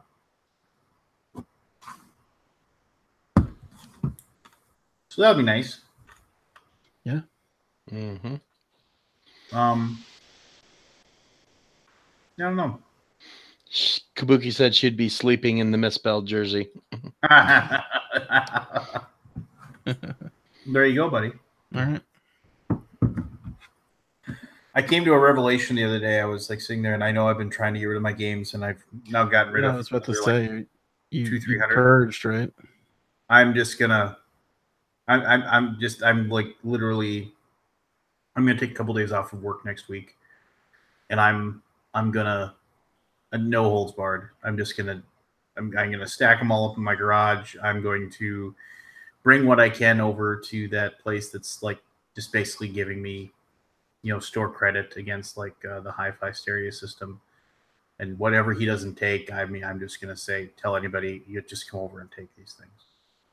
Yeah, that's what I did. I gave them all to my local comic book store and board game store for credit. I've got a stack of stuff left that I was gonna give to Rob. He was supposed to be coming up to visit, but hasn't been able to make it up, and it's just taking up space now. And I was gonna donate it to his next auction, but it's been sitting around too long now. I just got to get rid of them. I need space for Christmas. They're taking up my my extra room. That's gonna be where all Christmas stuff goes. So I'm just gonna go donate them somewhere. My table shows up in middle of November, and I mean, I just I'm so busy in November. We're gonna launch Luna Deluxe in the middle of November. We're going to I got BGG-Con. I've got Luna Unplugged. And I've got this table coming. It's just shit or get off the pot at this point, and I'm done. It's just It's like, oh, I'll go downstairs and I'll be like, oh, I can't get rid of that. And it's like, why? You haven't played it. It doesn't matter. Just go through that brain thing every time you see a game you want to keep, and be like, when did the last time I play it? Okay, years ago. When am I going to play it again? Probably never. Done. Yeah, and it's just like the only things I'm like definitively not going to get rid of are stuff that I know is out of print that's never coming back. Like some of my old school stuff. At least with that stuff, you could save that for like if you can find like a half a dozen games that have a lot of value. Those may warrant putting on eBay or selling off in BGG Marketplace, but the masses stuff that you can buy on retail shelves that aren't anything special, that stuff's just got to go. Well, and then my other stuff is just like, I have a copy. I mean, I hate to say this, but I mean, like I have like one copy of every TMG game, which is just because I work for them, right? But it's just like I'm never gonna play City Council again. Why am I holding on to this? Or Jab? So I've got the same way though, Lance. I've got one copy of everything CMON has ever made, and there are games from the early library that I know by the back of my hand, so I don't need to have the copy here to answer questions that I just have to get rid of. But that stuff, because we're not allowed to really like sell on the open market games that we've gotten from the company. That stuff I'm going to donate to my local board game. Because we get them for So I'm going to just donate those to my local game store and say, hey, here's some demo copies. Feel free to do what you want with them. If you don't need them for demo copies, throw them in your bargain bin or whatever. But there's just some games like Guilds of Cadwallon's an old game from CMON. I'm never going to play that again. It's, it's one of our first, it's like the second Kickstarter, I think, or third Kickstarter CMON ever did. Small game. It's never gonna see any life again. So it's a good one to get rid of. Same with like Besieged, and it's just there's a lot of stuff like that I need to get rid of. Those games, especially our games, they take up so much space that. Well, it's like I backed Massive Darkness and got everything for Massive Darkness. I've never played it. It's just, I figured you'd like that one since it's so D&D like. I would too, but I haven't had a chance to. I mean, it's like it's like my times to play games are. It isn't like I can plan it. The only thing I plan is my D&D night, and so it's just like, oh, hey, we got 3 guys together. You want to come over and play games? Yeah, let me bring over everything of Massive Darkness. Massive Darkness. It is a lot. Yeah, it's almost like those type of games almost never see play. I have to invite people over to my house to play those games because I'm not taking even like Rising Sun with all the stretch goals. I'm not lugging that around. Like the box I have it in is like 50 pounds because I've got like the big wooden box. Why CMON doesn't like make storage solutions. Yeah, like they know everything that's going to come out. Put a box. I mean, maybe it's the shipping. So you're going to ship. You're already shipping like boxes that are like 4 feet tall. Yeah, I know the giant boxes, and 2 feet wide and 2 feet wide. It's like every time I get a box from CMON, my daughter takes the box to make a fort with it afterwards because she can fit in it. Yeah, it's half of a refrigerator, and it's like, man, I wish they could make storage because all I'm doing is just dumping it all out into big plastic tubs. I'm putting all the cards in one thing. And if CMON sold like is like an add-on, like in the Pledge Manager, like, oh, this is the box that we made that's going to hold all of your stuff for Hate or Rising Sun or whatever. I mean, it's a different business model. There would be so many people would buy that. Those probably cost more than the minis to make. They probably do. Boxes. But they're already dropping $500. They're going to drop another $3 just to have a cool box. I would has, like the name on it. I want something to store it all. What's the one that I have spread across half a room here? The Eric Lang one with the 7 Deadly Sins. The Others. Others, yeah. That's massive amounts of stuff. Darkness, like you said, Besieged. Like I have that, and I have all the stuff for Besieged, it's a fun game, but it's just like I'm never going to play this. And how do I get rid of this? How do I even convince somebody to take this off my hands? I can tell you how to do it.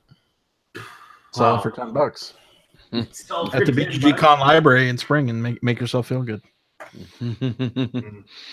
I'm so excited about the spring like the sales now. Like I wanted to see how much money I can raise by getting rid of stuff that you. But just getting rid of stuff that we can't play or use anymore. Oh, I got you. You know what I mean? Anyway, I hear you. It's never ending, dude. 1,500 games just came out, and I guarantee you, I bet 200 of them are great, and 100 of them are really great. Well, I also said if it's still in shrink, it's gone. I don't care what it is, because if I haven't opened it, I thought that, but then I like looked at some of the stuff I have in shrink, and it's like stuff that I'm like I've got a Chaos in the Old World still in shrink. I'm never getting rid of that. That's a game that I may never play, but it's a valuable game, and it'll never be reprinted. So it's like I want to play it, but I haven't opened it yet, so that's not going. I have Forbidden Stars and shrink. I had my Forbidden Stars and shrink, but then a guy came over. I got a guy to paint it for me, so now I've got a fully painted Forbidden Stars. Forbidden Stars is a really good game. Yeah, I want to play it. Which I probably will never play. But it's never going to get reprinted. I know, and that's why it's just sitting on my shelf, waiting for someday to maybe do something with it. But they made so many copies; it's got to be. Oh, it's not rare. It's not rare yet, but it will be because you can still find them. 5 years. In about 2 or 3 years, once it's completely out of circulation. Dude, people want that World of Warcraft board game. Yes. I had that. I had that board game with the expansion, and I gave it away. Sold it, and now I got it back again. I gave it to a friend of mine because I was moving, and it was like, this is a huge board game. I don't even know if I'm going to have a board gaming group when I moved. I bought that for $100 even at BGG-Con last year. Yeah. StarCraft, or you got StarCraft too, didn't you? I have StarCraft. And I got the expansion. I have the expansion. I have everything for StarCraft, including the promo card. It's gonna be a grand someday. I got it all. It's all that's the next one to get painted. And it doesn't accumulate as quick as Lego, but it goes pretty quick, especially for that branded stuff. Yeah. That license. I mean, unless that license gets revitalized in board games, I don't think it will. I think Blizzard wants too much money for a board game company to afford to buy it and make a game out of it anymore. I was trying to price out getting like the 2 expansions for the World of Warcraft game because I don't have the expansions are more in the game now. Yeah, I can't. I don't have Burning Crusade or so you can buy a brand new copy of Forbidden Stars for $80 on BGG. And that's what the MSRP was, I believe. Yeah, it was 100 actually. It was 99. Yeah, I believe that was $100 game. Retail price then. Yeah. Now Relic, Relic is another one that I feel like I love Relic, and people will want it. I've got all a Relic full. Mine Relic's painted already. I've got full of, and I like it. I like it a lot better than Talisman. Yeah, it's great. That World of Warcraft, the one that was the adventure game, that was garbage. It was Talisman. Oh, the small box one. Yeah, that one was no good. Never played it. Burning Crusade and Shadow of War were the 2 expansions. And those expansions are like $300-$400 to get those expansions. Oh yeah, if you want it, like, here's watch the virtual flea markets. That stuff comes up once in a while. Someone won't know what they've got, and they'll price it to sell. That's how I got my StarCraft. I found a guy threw it up on eBay for $100 for StarCraft with the expansion and promo card, and I grabbed it, buy it now, and got it. And there was no other copy of StarCraft with the expansion that was under $250. He just didn't know what he was pricing. He just and it was in great shape. He had it completely. You don't feel bad about that? You don't feel bad that you're basically taking money out of that guy's wallet? No, he put up the buy it now. He set the price he wanted for that game based on his value of it. He probably set it higher than he thought it would be worth. He probably did. I tend to I usually after I buy that, maybe I'm an idiot, but I tell the people afterwards. I'm like, look, it's like I don't feel right about this. Things are only worth what someone's willing to pay. Yep, that's true. Exactly. I mean, he could have been put it up for $250 and nobody would have bought it. And it's possible that he had already listed it 2 or 3 times at the going rate and is like, "F it, I need to get rid of this." You and I both know that's not the case. That's not true. Tell yourself that, and whatever it makes you feel better. Your original story was he didn't know what he had. So, like, your original belief. Well, here's the thing. Sure. To him, it was worth $100. Yep. To Pete, it's worth much more. That's fine. You who's guys can bilk people out of their games and feel good about it. That's Hey, it's not like I offered him less than what he wanted for it. He put up what he wanted for it. I paid that money and he shipped it to me. And that was, as far as I'm concerned, that's like me saying, I've got an extra PlayStation. Lance, for you, I'll sell it to you for $75. But it's a $300 comp. Is it PlayStation box? Yeah, it's the box. Yeah, with a little note from me inside of it. But yeah, I mean, like, if I got something, maybe he got it as a gift and didn't pay anything for it. And it's like, if I can get $100 for this and sell it in like an hour, it's worth it than leaving it sit up there for a month hoping to get $250. And that may have been his train of thought too. You just don't know. I've sold stuff on eBay way cheaper than what it's valued at just to sell it quickly and get rid of it. So it's not unfathomable to do that. I just sold some computer stuff. I sold my old PC. It was just a guts. It had no hard drive, but it was like a $1,200 PC. I put it up for $450. Buy it now, and it sold in like an hour. I could have got $700 if I, listed it and multiple listed it a couple times, but it had a good high end graphics card, so I knew it'd sell quick with all the data miners, and I sold it super quick, and I was happy to do it because it helped me buy my new computer. So. Sometimes you want the money quick. Sometimes you want to just keep maximizing for top dollar. But like with my board games, if I can get rid of my board games, I'll do it. I collected action figures for years and pretty much sold them for what I paid. Mm-hmm. I have everything for Original Descent. That's like one thing I say I'm keeping. Nah, even though you'll probably never play it, you don't need it. Yeah, that's one thing I would disagree with you. You don't need. You think 2.0 is just so much better that you just don't need to have it just to have it? Well, I mean, I don't even really know 2.0. I never played it, but I played 1. Like, I don't even know if I need to play 1.0 anymore in the world of Gloomhaven. Right? It's one of. I mean, I love Descent, believe me. But yeah, see, I'm gonna spend my time to go back to play a game that it was good 5 years ago, but it's dated now. It's great. It's dated. Yeah, I struggle with some of my bigger games. Like I've got like 3 complete sets of crossbows and catapults, and it takes up a lot of space. But I just don't know if I could ever get rid of that game because it's fond memories, childhood memories that I hope that one day I'll bust it out with a friend or with my daughter and play it. And I know we probably won't, but because it takes up a ton of space, it takes a long time to set up. You got to have a nice flat surface. I've got a dog now, so playing it on the floor is not going to be an option. You just talked yourself out of getting rid of it. Into getting rid of it. Yeah, it's gone.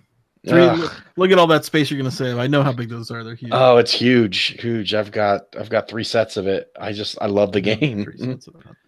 I even got that pirate one. I'm the what's the word? I'm the board game throw air. What do you call it when you talk someone into get rid of stuff? You ever watch those hoarder shows where they're trying to talk people into getting rid of stuff? I've done good though. I've gotten rid of over 250 games in the last. I know. I'm just messing. But though there's some that I just can't. I've had the hard conversations, man. Like I've got a full set of Crimson Skies. Can't get rid of my Crimson Skies. I got the entire click set. Skies. I've got the complete click set of Crimson Skies. Why would you play that when you have the Battlestar Galactica game coming out? That does look pretty cool. I didn't get to see it. Awesome. It does look cool. It looks amazing. I definitely. Is it pre-painted? Yes. Or see, I'll get that. Fantastic. I would get that. I like Battlestar Galactica, and I like pre-painted. Yeah. That's who's making that? Ditch the Ares. Okay.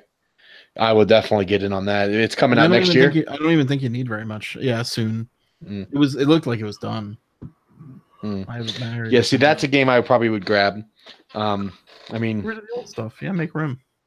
You know what's one of the things that like will drive you crazy is like if you go to a game that like you really you desperately like want to get this out of print and you're waiting for a copy to like go on sale, and if you go to BGG and you go to like sale history, and then like you'll see something like, oh, there was one up like 2 months ago for a ridiculously good price. Yep. Oh, that killed me. What was it? When I was in my hunt for Fury of Dracula, when Fury of Dracula 2nd edition was out of print and copies on eBay were going for like $190, I found one that sold for like $65, like new in shrink. Some guy just had it on a shelf and sold it and didn't realize what it was. I saw that on the marketplace and I about cried. And I ended up paying like $120 for mine. And then like 3 weeks later, they announced 3rd edition, and then I cried because then I couldn't sell it. I couldn't get rid of it fast enough. Garbage, dude. Yeah.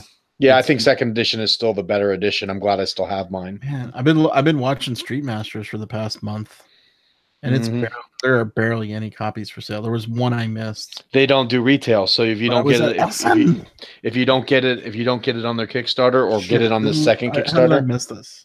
I'm subscribed. It's the Kickstarter version with all the stuff for $160. What?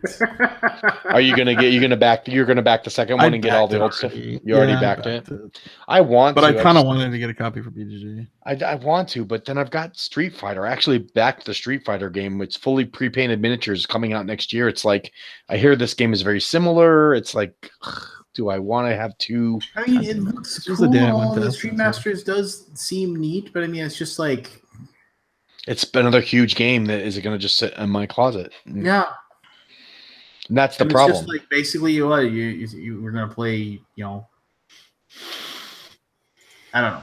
It's like, okay, so we made a board game version of Street Fighter, which is basically it's like a Double Dragon style. I played a version of that game designed by a different developer who worked on the project, and I had a lot of fun with it. It's not the version that is out, but it was a version. But Richard likes Street Masters. He said it's great. He got a copy of it from the Sadler Brothers, and he played it. Rubbing in. He's got it, and I'm going to try to go over and play his copy. Yeah, let me know how it is. Let me know how this Kickstarter before it ends, because if it's really good, then maybe I'll jump in on it. But the words, I'm not making this up. He said we can't stop playing it. We play it and we finish, and then we restart, and we just want to restart again. I'm like, I've never heard anybody say that about anything. You know, that's in the industry. I mean, some people maybe have said it, but like, it's weird. It's a good thing. I felt that way about Endeavor. I played the Endeavor Age of Sales, and the group immediately said, Endeavor looks amazing. And they immediately said, let's play again. And I'm like, yeah, I guess we could. It only took an hour and a half to play the first game. The second game only took a little over an hour. And we played Endeavor like 3 times in a row the first night we got it, and we loved it. So if that has that kind of effect, I would definitely consider getting it. But I want to try it. It's too big of a jump in to take someone's word for it. I would have to try that one. So I got to go over and play it at Richard's. I'm pretty sure that. Oh, you're talking about Street Master? Yeah. Endeavor, I could easily tell anyone that you should get it if you like Euros, if you like that theme at all, if you like games that have a little bit of strategy but also play quickly. It's fantastic. I can't, and the game is gorgeous. Like the insert, all the Kickstarter version at least is gorgeous. They gave us a couple 3 copies at Essen, and I carried them, and each box had to weigh at least 5-6 pounds. Oh, it's a lot of stuff. Did they give you Kickstarter versions or the retail version? I think they were regular. Oh, okay. Endeavor Age of Sales. Oh, the new version of it's awesome. It's awesome. I mean, it looks great either way. It is fantastic. It is. One had. Did it have like the trays? It come with a full game trays insert in the box, ready to go. So everything is organized and it upgrades a lot of the components. But it's solid. Like I said, the game is sort of fun. The game is really fun. Everyone that I played with in that group keeps asking me to bring it back because they want to play it again. Because I'm the only one in the area that's got one apparently. So it's a hit for sure. Yeah, it did well. Yeah, it was weird in my area. For so long. Yep. And then they did enough modifications and tweaks that make it worth getting it, even if you have the original, because it's a lot different than the original. Well, some similar things, but they changed enough to make it some like nation cards or something. There's nation cards, there's exploits, there's a bunch of stuff. I haven't even played the full game yet. I've only played the base game. There's the entire exploits expansion that comes in the Kickstarter version. I haven't even tried that yet. And from what I've been reading online, that's like the game gets even better when you start adding the exploits, because they're randomly selected at the beginning of the game. There's like 20 of them and you only play with 3, so it'll take a while to get all the different combinations in. So a lot of variables. So and that looks pretty cool. And the exploits they unlock throughout normal gameplay, so they don't even have to really learn any rules. It's just once a nation gets open, expansions. Yeah, you just add this to it. Yeah, you don't have to really learn it. You just have to read the card, and this is what it does. When this happens, you do this instead. So, yeah. Who was the designer on that? I can go look real quick if you don't. I can look at it. I got the power. You got the power of Board Game Geek at your fingertips. The weird thing about that is I forget you'll say the name and I'll say him. Carl de Visser. He designed Only Endeavor and a couple other little small things I probably know. So Jarrett Gray. So we reached out to him multiple times. We wanted to do Endeavor, and we wanted to deluxe it, and we got like no response, none, like not even no thank you, that kind of thing. And and all of a sudden it was like Helena and Josh, which fine. I'm not like, oh, what they do. I don't want something like that. But I honestly, I bet it was like over dinner, over beer. Somehow they met them, and you know what I mean. Like it always feels like that's the situation sometimes with these things. So I mean, and kudos to them for getting on board, and good for them for getting the game republished. So but yeah, that was one of those where it's like, how did we miss that? How did we not? But yeah. I don't know. It sounded like TMG had some really good conversations with a lot of other people, and we have some. I don't know. I can't really say too much, but I mean, there were like quite a few things. It's very likely we're gonna be able to expand out a lot and do more. Like we're talking about running. We're running the Luna this coming month. We're gonna run we're gonna run a Kickstarter probably in January, and then we're gonna be doing a lot of. I'm excited. It's gonna be a lot of hard work, but it's definitely good things in the future, which I'm kind of glad about. I'll be happy when this month is over. Once I get past Project Elite, once that Kickstarter campaign closes, that kind of came out of nowhere. Yeah, once we get past that, like December is pretty chill. Project Elite, which is a Kickstarter we started this week. Started on Tuesday. Game that's never going to be reprinted again. Yeah, it's the old Artipia game. We got the license and we're C-modifying it. Yeah, I really like that game. It's a solid game. Yeah, I've not played our version of it, but I got a chance to play the original version, and we didn't change a lot of the rules. We updated a few things, streamlined a little bit, and then just upgraded the component quality, tenfold. So I'm looking forward to that one. I'm looking forward to that one a lot. How many add-ons are there going to be? I don't know. I don't know how many they've. I don't get to see the back end until it hits live on the Kickstarter, because being in sales, I don't need to know what isn't been announced yet. It's actually better I don't know. That way I can't accidentally spill the beans. So I only get access to like the Kickstarter page the day before it goes live, just to make sure that the retail sections of it are proofread and everything's good to go from my side of things. So I stay out of development because, like I said, I'd rather not know and take the chance of accidentally spilling the beans, and then than knowing, I already get to know some stuff ahead of time, and it's like, oh, keep my mouth shut. Don't say this. Don't talk about it. But, so I'd rather just not know and be surprised like everyone else. Oh, here's the thing.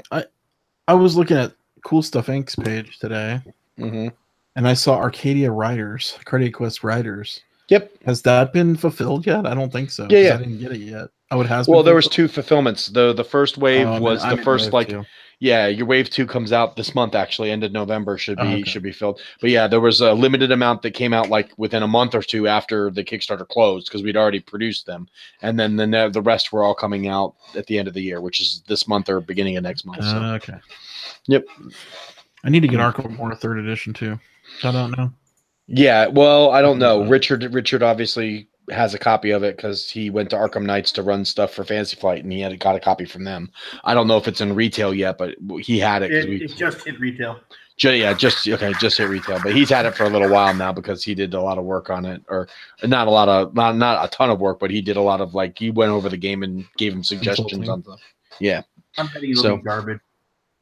Apparently, it takes a lot of stuff from the card game, Elder Sign, and Arkham Horror 2nd Edition, and kind of rolls it all into one. So I'm not sure. I'm not a huge Arkham guy to begin with, but we went over to Marty Cannell's house this last weekend for his annual Halloween game day, and they played it twice, and they all seemed to really like it. They liked the changes to it and whatnot.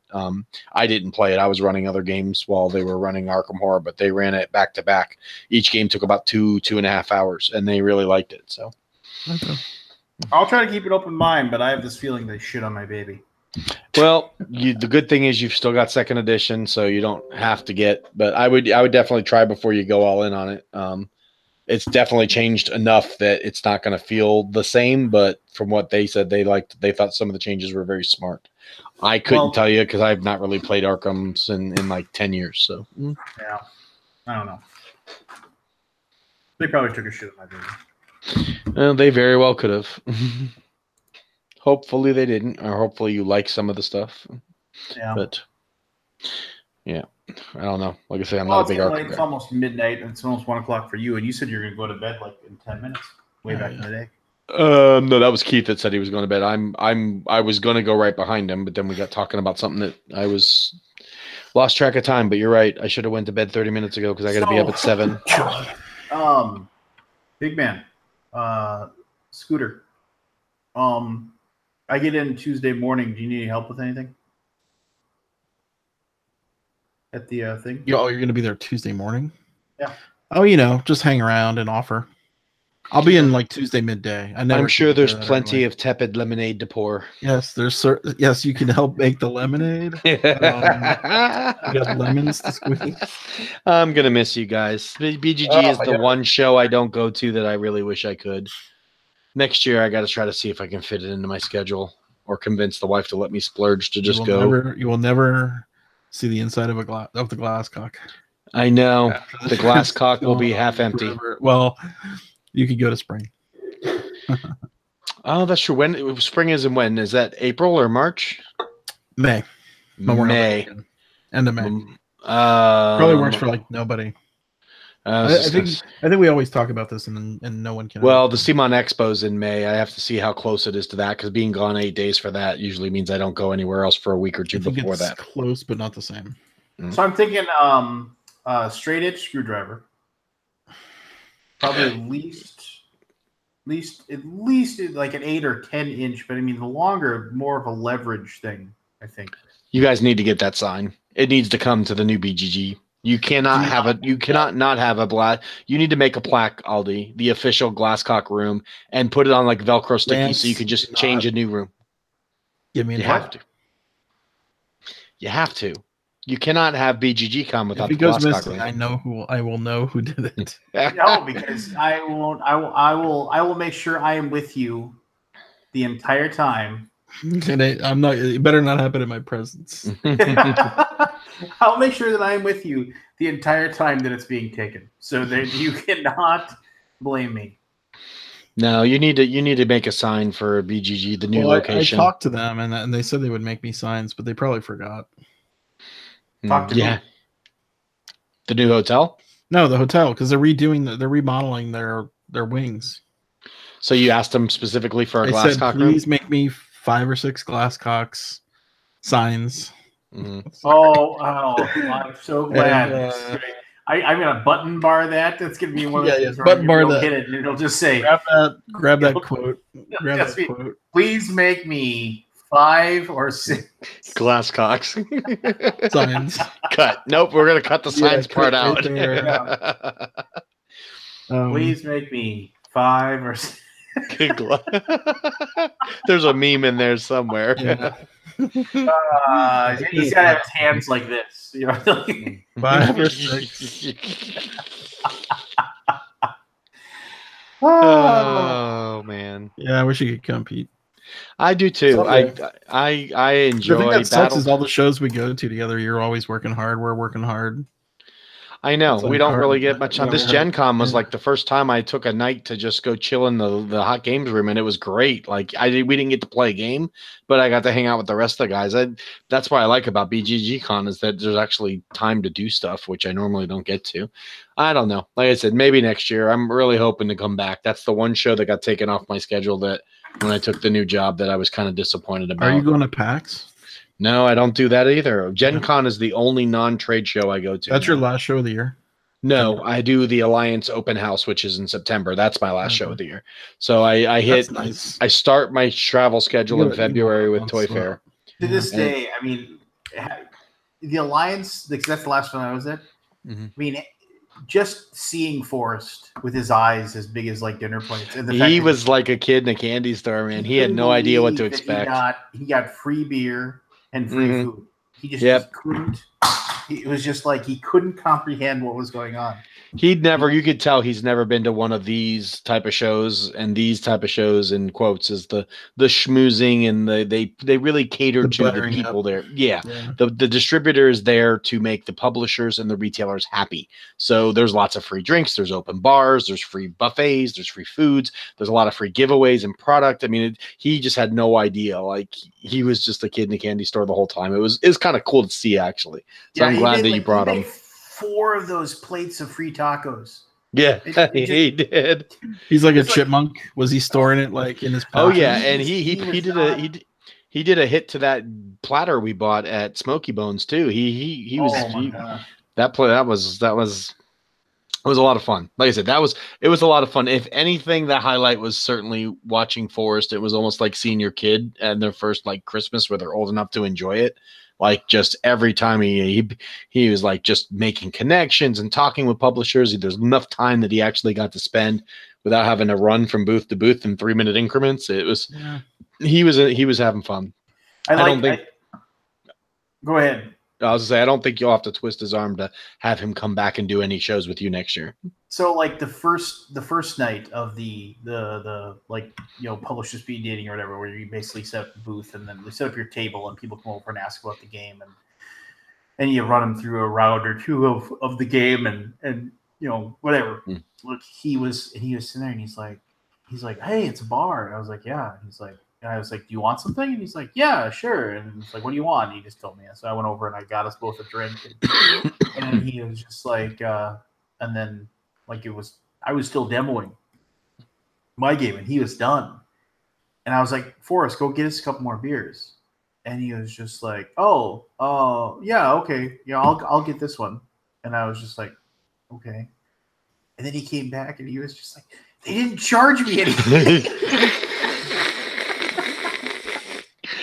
Because he must have waiting on you to pick up the tab. I'll pay for the next drink, like I'll pay for the next round, that kind of thing. Normal. I was like, yeah, it's an open bar for what? So is that in a hotel? Yeah, well, it's a convention center. The Alliance show is in it's in a convention center. They have beer there? Yeah. Okay, cool. All the trade shows. I do ACD, PhD, Alliance. They all usually cater food. They all usually have a night where they have most of the time it's like one night where they'll have like open bar, and then the rest of the night it's a pay bar. But at Alliance they tend to do a lot more open bars. I don't recall paying for a drink the entire weekend. So one of my favorite things. No, you're fine. I was done.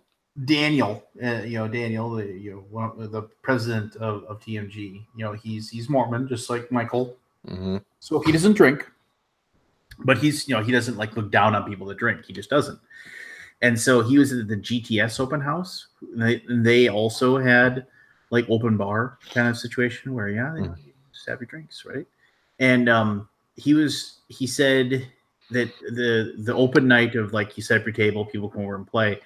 He said he told me his worst experience was he was sitting there and this guy came over who obviously, as Michael Fox would say, being British or whatever, he was in his cups. Mm-hmm. And Daniel spent like 20 minutes trying to explain to him how to play Dungeon Rule.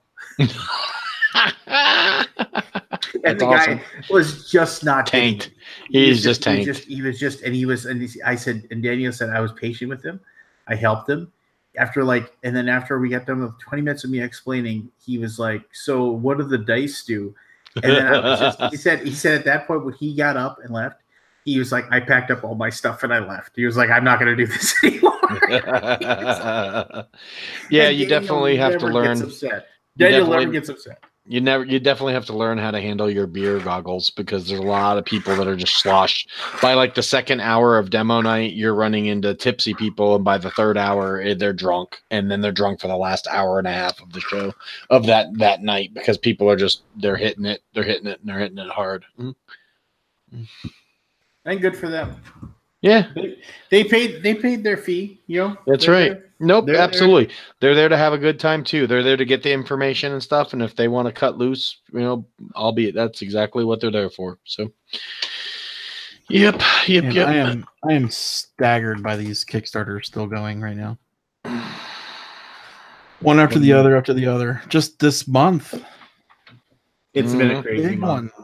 Big ones. Yep. Essen, 1,200 games, 1,500 games at Essen. Yep, it's a sign of the times. It's going to continue to do Where that. Does it all come from? Where's all this money coming from? Well, it'll end at some point. I know it'll end. I'll say this. You know where it's coming from, and I mean, this is just me, and I'm not going to say too much because whatever. Because I work in the business. You're in the business. It is people outside of the board game industry who have money that can see how long-term investments can profit them. So if they step in and go up to a board game company which has whatever is worth X, they'll invest that money. And I know of many stories where basically kind of nameless people that nobody has any idea. I mean, look at Asmodee. Look at the whole thing. I mean, that Asmodee is this small little, and then they're just, it's just an acquisition. And so people are looking at board games. They're like, oh, look, these people are making money. So there's a lot of companies out there that have, outside people that that have money. Mm-hmm. They're not board game people. They're not. They're just investors. They're just investors, and they're a huge driving force right now for lots of companies. Well, it's one of the faster growing entertainment mediums right now. I mean, you can say it's still dwarfed by video games and stuff, but the growth that board gaming has had in the last 5 years is probably bigger than the growth that video game and movie media has gone through over the last 5 years. And even though it's just on a smaller scale, but people are trying to get in now before it takes off and becomes the next big medium. Well, it's a success story, and for every one game we make fun of where we say, that guy just, shit his pants on that Kickstarter or whatever, like by and large, the companies are just, the number of people that are interested in the games keeps climbing, and the number of the games keep climbing along with it. I like to refer to bad Kickstarters as laying an egg. A golden egg. I like pissing down your leg. I think that's a good one. Nah, laying a golden egg. You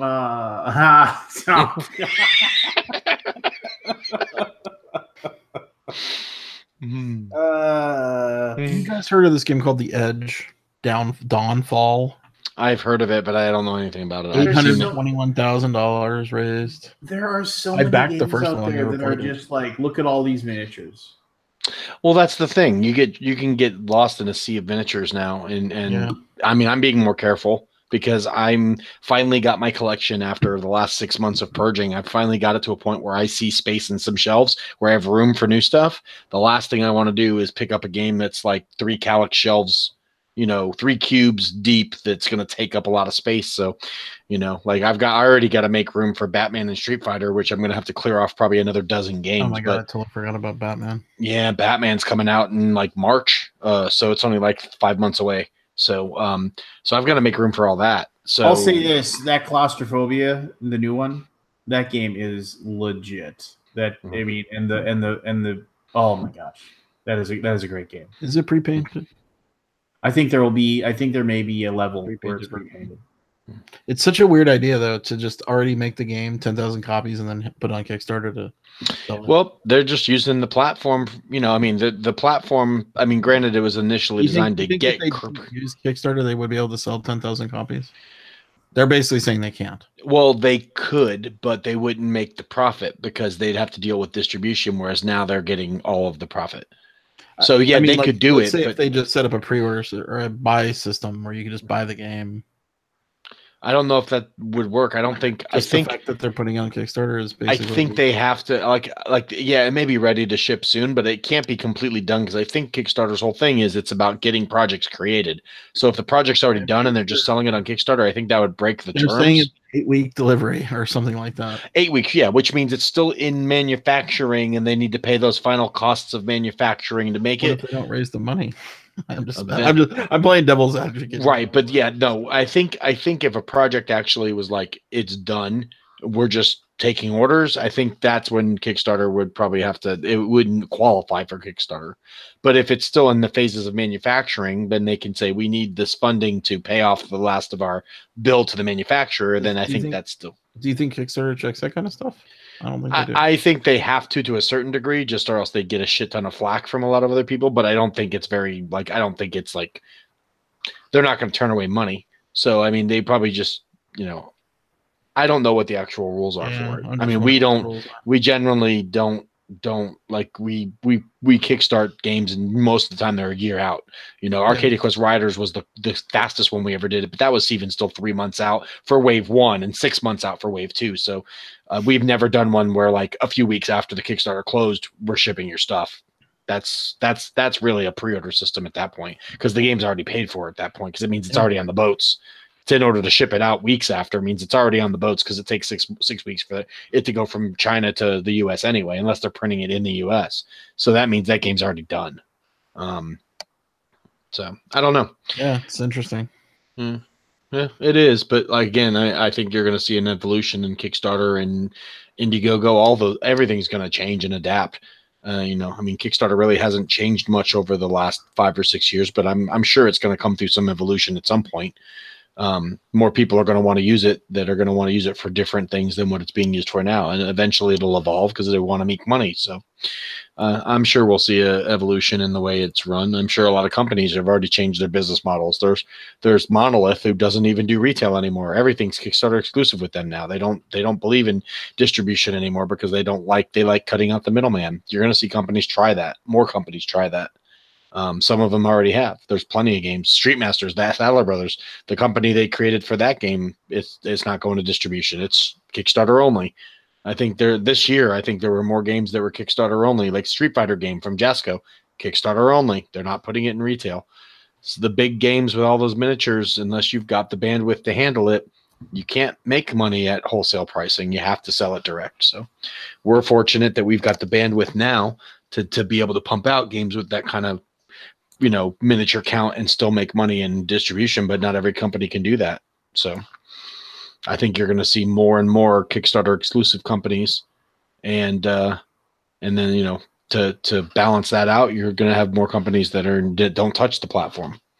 So it just depends on what type of games you want. You want the big glorious miniatures games, you go to Kickstarter because that's where you're going to get the best deals. If you want Euro games, those type of games, you're going to go to retail, because most of those type games aren't the ones that you're going to see at Kickstarter, with the exception of a few, but most of them you're not going to see. They're mostly games that come straight out to retail. So it's definitely an interesting thing. The models are going to change. The market's going to change. I think in 5 years, it's going to be a lot different than it is right now. Better or worse, I don't know, but I think it just evolves, just like 5 or 6 years ago. There was a time when Kickstarter was very brand new, and that wasn't that long ago. It's like 6 years ago, I think. It's when I really noticed Kickstarter for the first time. And it wasn't that long ago. So did you see that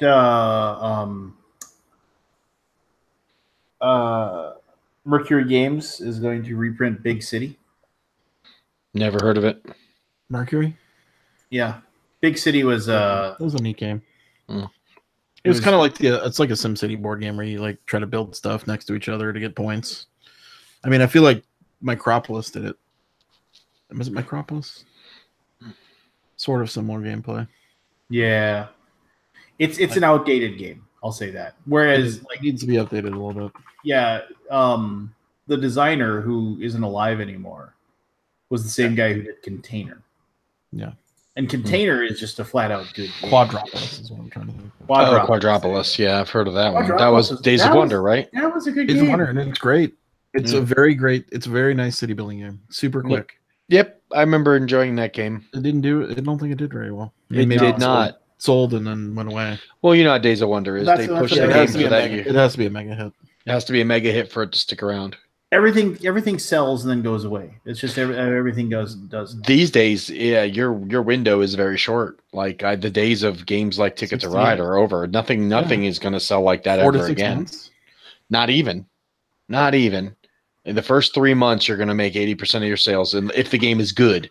If the game is amazing, like a Scythe or something, yeah, you can make that into a couple years. But having a game like Ticket to Ride that's going to sell 10 million copies, I don't think that's feasible anymore in today's marketplace because there's just too much. You know, you're going to play this amazing game, and then 2 months later, there's going to be 4 more amazing games out there. So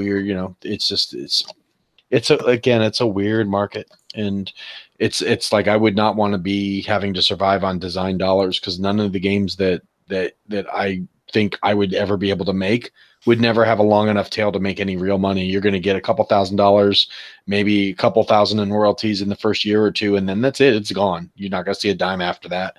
And I think most new designers now are going to find out the hard way that, unless you hit lightning in a bottle, you don't expect this to be your full-time job. You're going to be working wherever you're working for a while.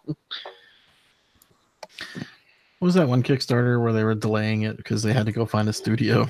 I think Lance was mentioning it last time. Oh. Like, you didn't get pledges to make a studio. You got pledges to make one game. Yeah, and everybody was just like, look, they're because like the people like locally had gotten theirs. Like, so they didn't have to ship them. They were like dropping them off at people's houses or something like that. And then like everybody else was just like, well, we've taken this money and now we've got a studio. And don't you, and they were really condescending, and they're like, yeah. Maybe remind you that a Kickstarter is used to fund people's dreams, and this is something we've always wanted to do. Yeah. So that's what we used your money for. We've never said you aren't going to get what you've done. You're just going to have to wait for our second Kickstarter to fund. That was just like, and people are just like, what? And then they were like, and if you're going to contact us with rude and mean things, then we're just going to cancel your pledge and we'll give you your money back. And so like all these people said, fine, cancel my fucking pledge, give me my money. Yeah, they're just like, this wasn't an invite for you to cancel your pledges. Just like, they're like, we're not going to cancel your pledge, but I can tell you, you're going to be the very last person to get your reward. Yeah. Customer service is not this guy's forte. They're just saying that out loud for everybody to see. You're just like, all you have to do is screen print that and send that to Kickstarter. And they're just going to be like, what are you doing? I don't think Kickstarter enforces much. They don't care. They get a check. They move on. They with all of the games that have not funded, Kickstarter has not once stepped in and done anything of other than I can think of a couple instances of blatant plagiarism when it comes to like games not fulfilling, because it's right in their bylaws and in their terms of service that this is not a guaranteed pre-order. This is you're putting up your money with the intent for the game to come out, but it's not there's no liability on their side. So they don't want to get involved, and they're not going to get involved because then that just ties up more money for them. So, well, I'll say this: when there are people that are just they're like, whatever.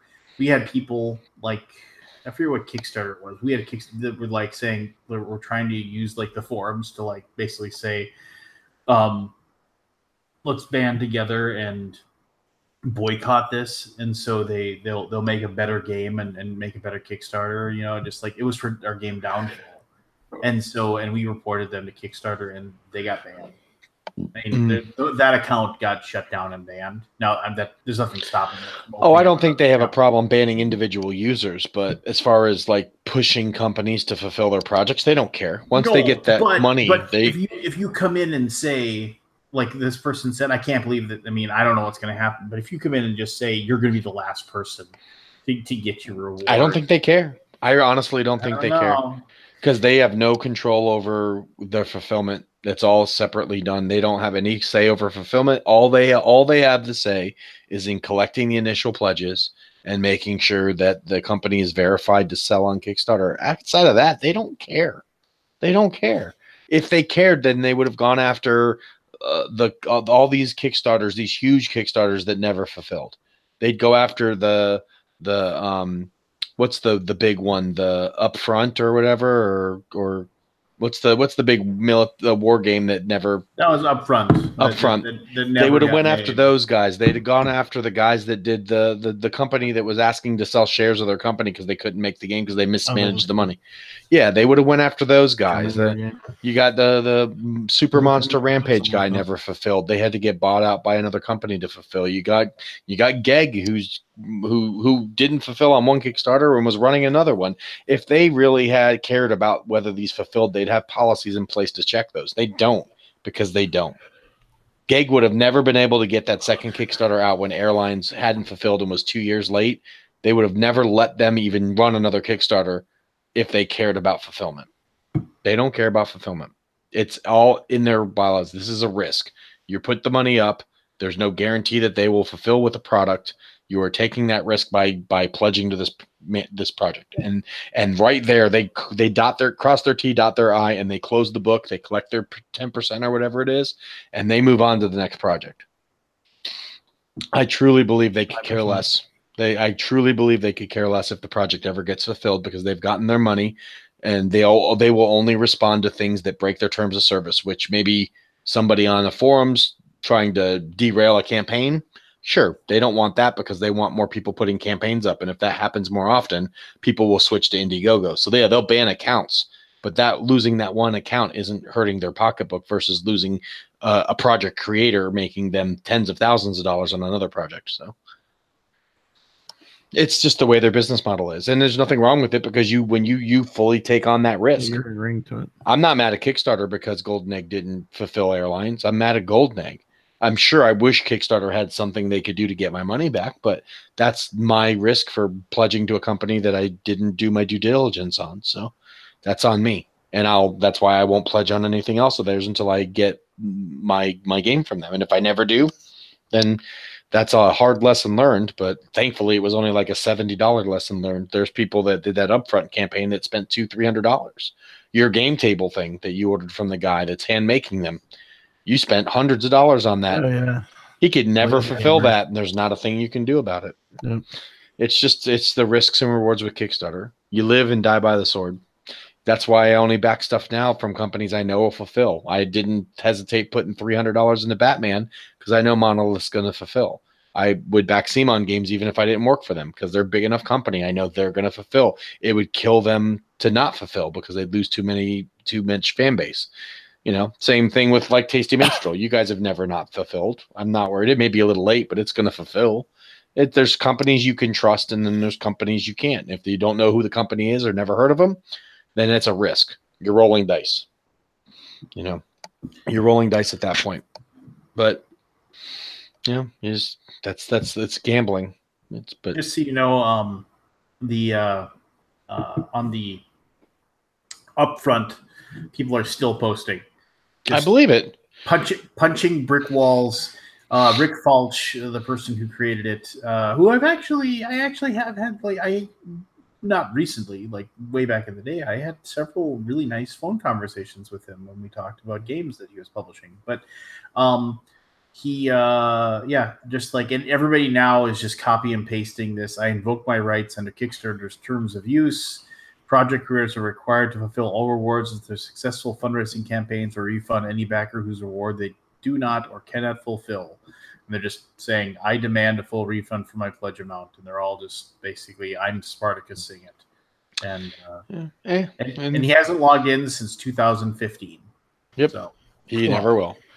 I mean, like I said, that's, and that's fine. I mean, it's some people that just won't let stuff die. I haven't posted anything on the Airlines Kickstarter in probably a year now. I gave up at the end of the year, and then they finally did that update like 5 months ago where he said, I'm going to try to make this right, blah, blah, blah. And then it's been silent again since then. So I may never get it. I've lost the energy to go after it. If it fulfills one day and a package shows up at my door and I'll be like, holy shit, cool. I'll play the game and hopefully it doesn't suck for all of us to happen and then the game not be any good to begin with. But if some people, they just can't let things go, and they'll be posting on that upfront campaign for 5 more years until they ever take it down, if they ever do take it down. Two people pledged $3,500. It said, General of the Army, you will receive 10 signed copies of the base game of Upfront. and 10 copies of all 5 additional nationalities, and the upfront cloth patch, and a numbered signed print of the new upfront cover painting by Ron Volstead, and your name on a Sergeant personality card. You choose which nationality, and the name must be reasonable for the nationality and reasonable in general. Wow. And first choice of one of the 11 by 17 soldier art sheets in a nationality of your choice, and the original painting of the new upfront cover painting by Ron Volstead. The 11 by 17 soldier art sheets contain 14 poses of the images that appear on the cards. Wow. $3,500. You imagine that being your first introduction to Kickstarter and you drop that kind of money and it doesn't fulfill. I bet those two people haven't backed another project since. The last update. So they had an update on March 21st, 2014, where they said something about how they're going to put Finnish or Finnish soldiers into the game. And then they didn't post again until April 23rd, 2015, which said, "We have concluded the lawsuit with Phil Sauer. This has left our company depleted of all resources, as most understand happens from lawsuits. We were unable to post status updates during that time, and now that the case has been dismissed, we can speak to the future of Upfront." Mind you, dismissed after they paid back all their money. I love how they put dismissed. They're like, they didn't do anything wrong.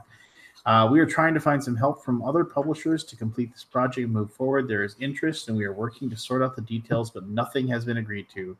Your understanding during this time while we try to get this completed will be appreciated. Once we have solidified a deal, there will be an announcement. We appreciate these folks listening to our plea, and we are hopeful to come to an arrangement as quickly as possible. Our biggest concern is that the supporters of this project get to see their finished product. Best. You shouldn't laugh, but I mean, no, I feel for him because I'm in the same situation with another game. There are 2 games that I don't know if I'll ever fulfill. I don't know if I'll ever see Airlines, and the Dog's Life board game that I put $120 for the collector's edition of. It's been crickets. It's been crickets on that front for a while too. It was supposed to fulfill in like March. Yeah, and it looked cool, and they even took pictures of all the like dog miniatures and stuff. But there hasn't been an update on that in months, and it's already 6 months past due. And people are already saying this is another one that's not going to fulfill. So they're taking pre-orders on their website and all this other stuff, but the games, they haven't heard a thing. So again, it's just luckily, it's only happened to me twice out of like 100 projects. So, well, so I hope fantasy football comes out. I hope I get Airlines, and hopefully this Dog's Life fulfills. But who's doing fantasy football? Isn't that fantasy baseball the same people? Yeah. It's a. Let me look it up. Yep. That's like JR and stuff. Yep. Right? It's a simple little deck builder. I talked to GR today, and I mentioned it to him, and he was just like, "Yeah, that guy doesn't even respond to my emails anymore." Oh, boo. Mm-hmm.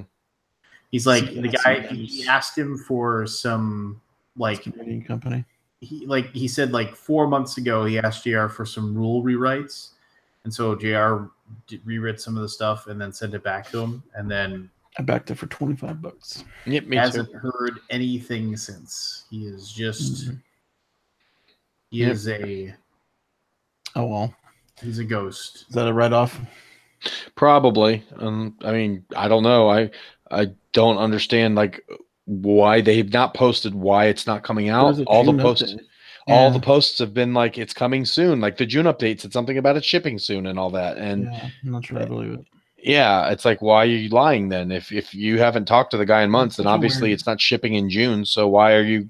It's sadly it's hurting my credibility for people that I don't think are bad people. But just come out and say something. Give us a true update.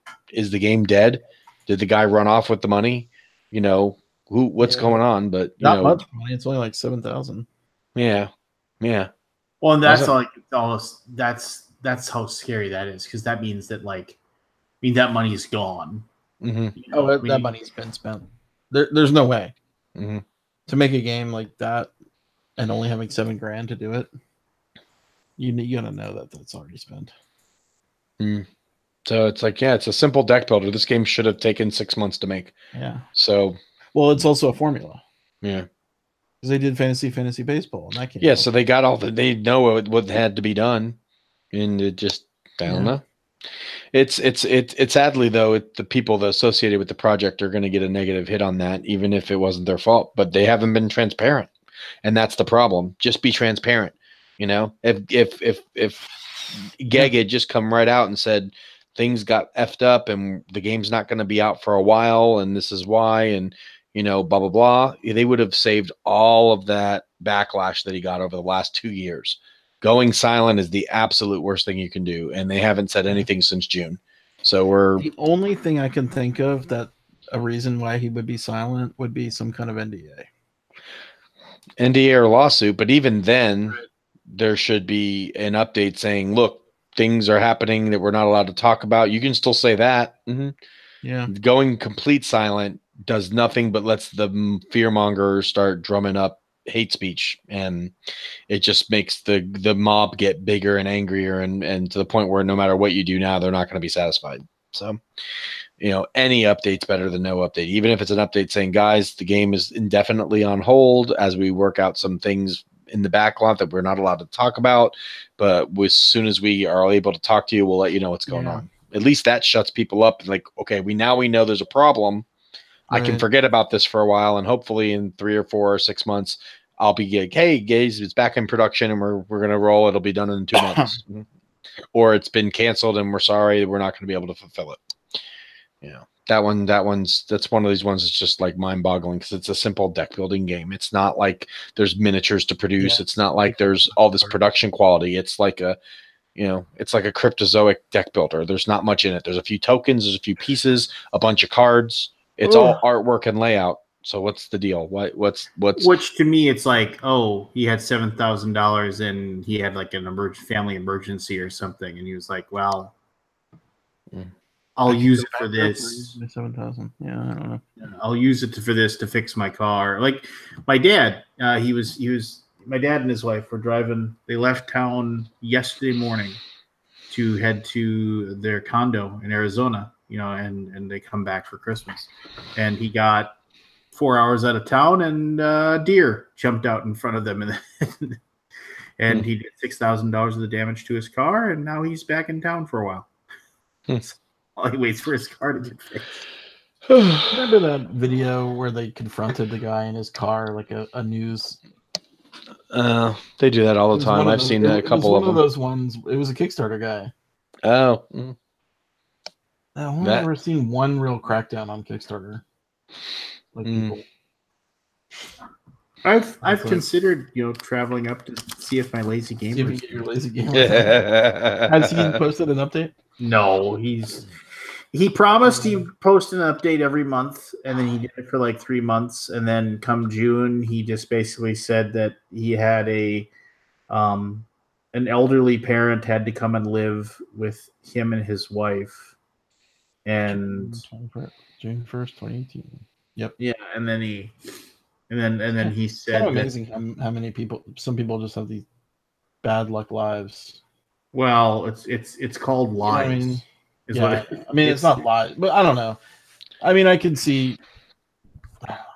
I don't. Here's the problem with it though, is that because there's no repercussions of not fulfilling, they can say whatever they want to justify whether the project. For all we know, it could be true, and he had his dad's got Alzheimer's for all we know, and he's having to take care of him, and it's really tough and whatever.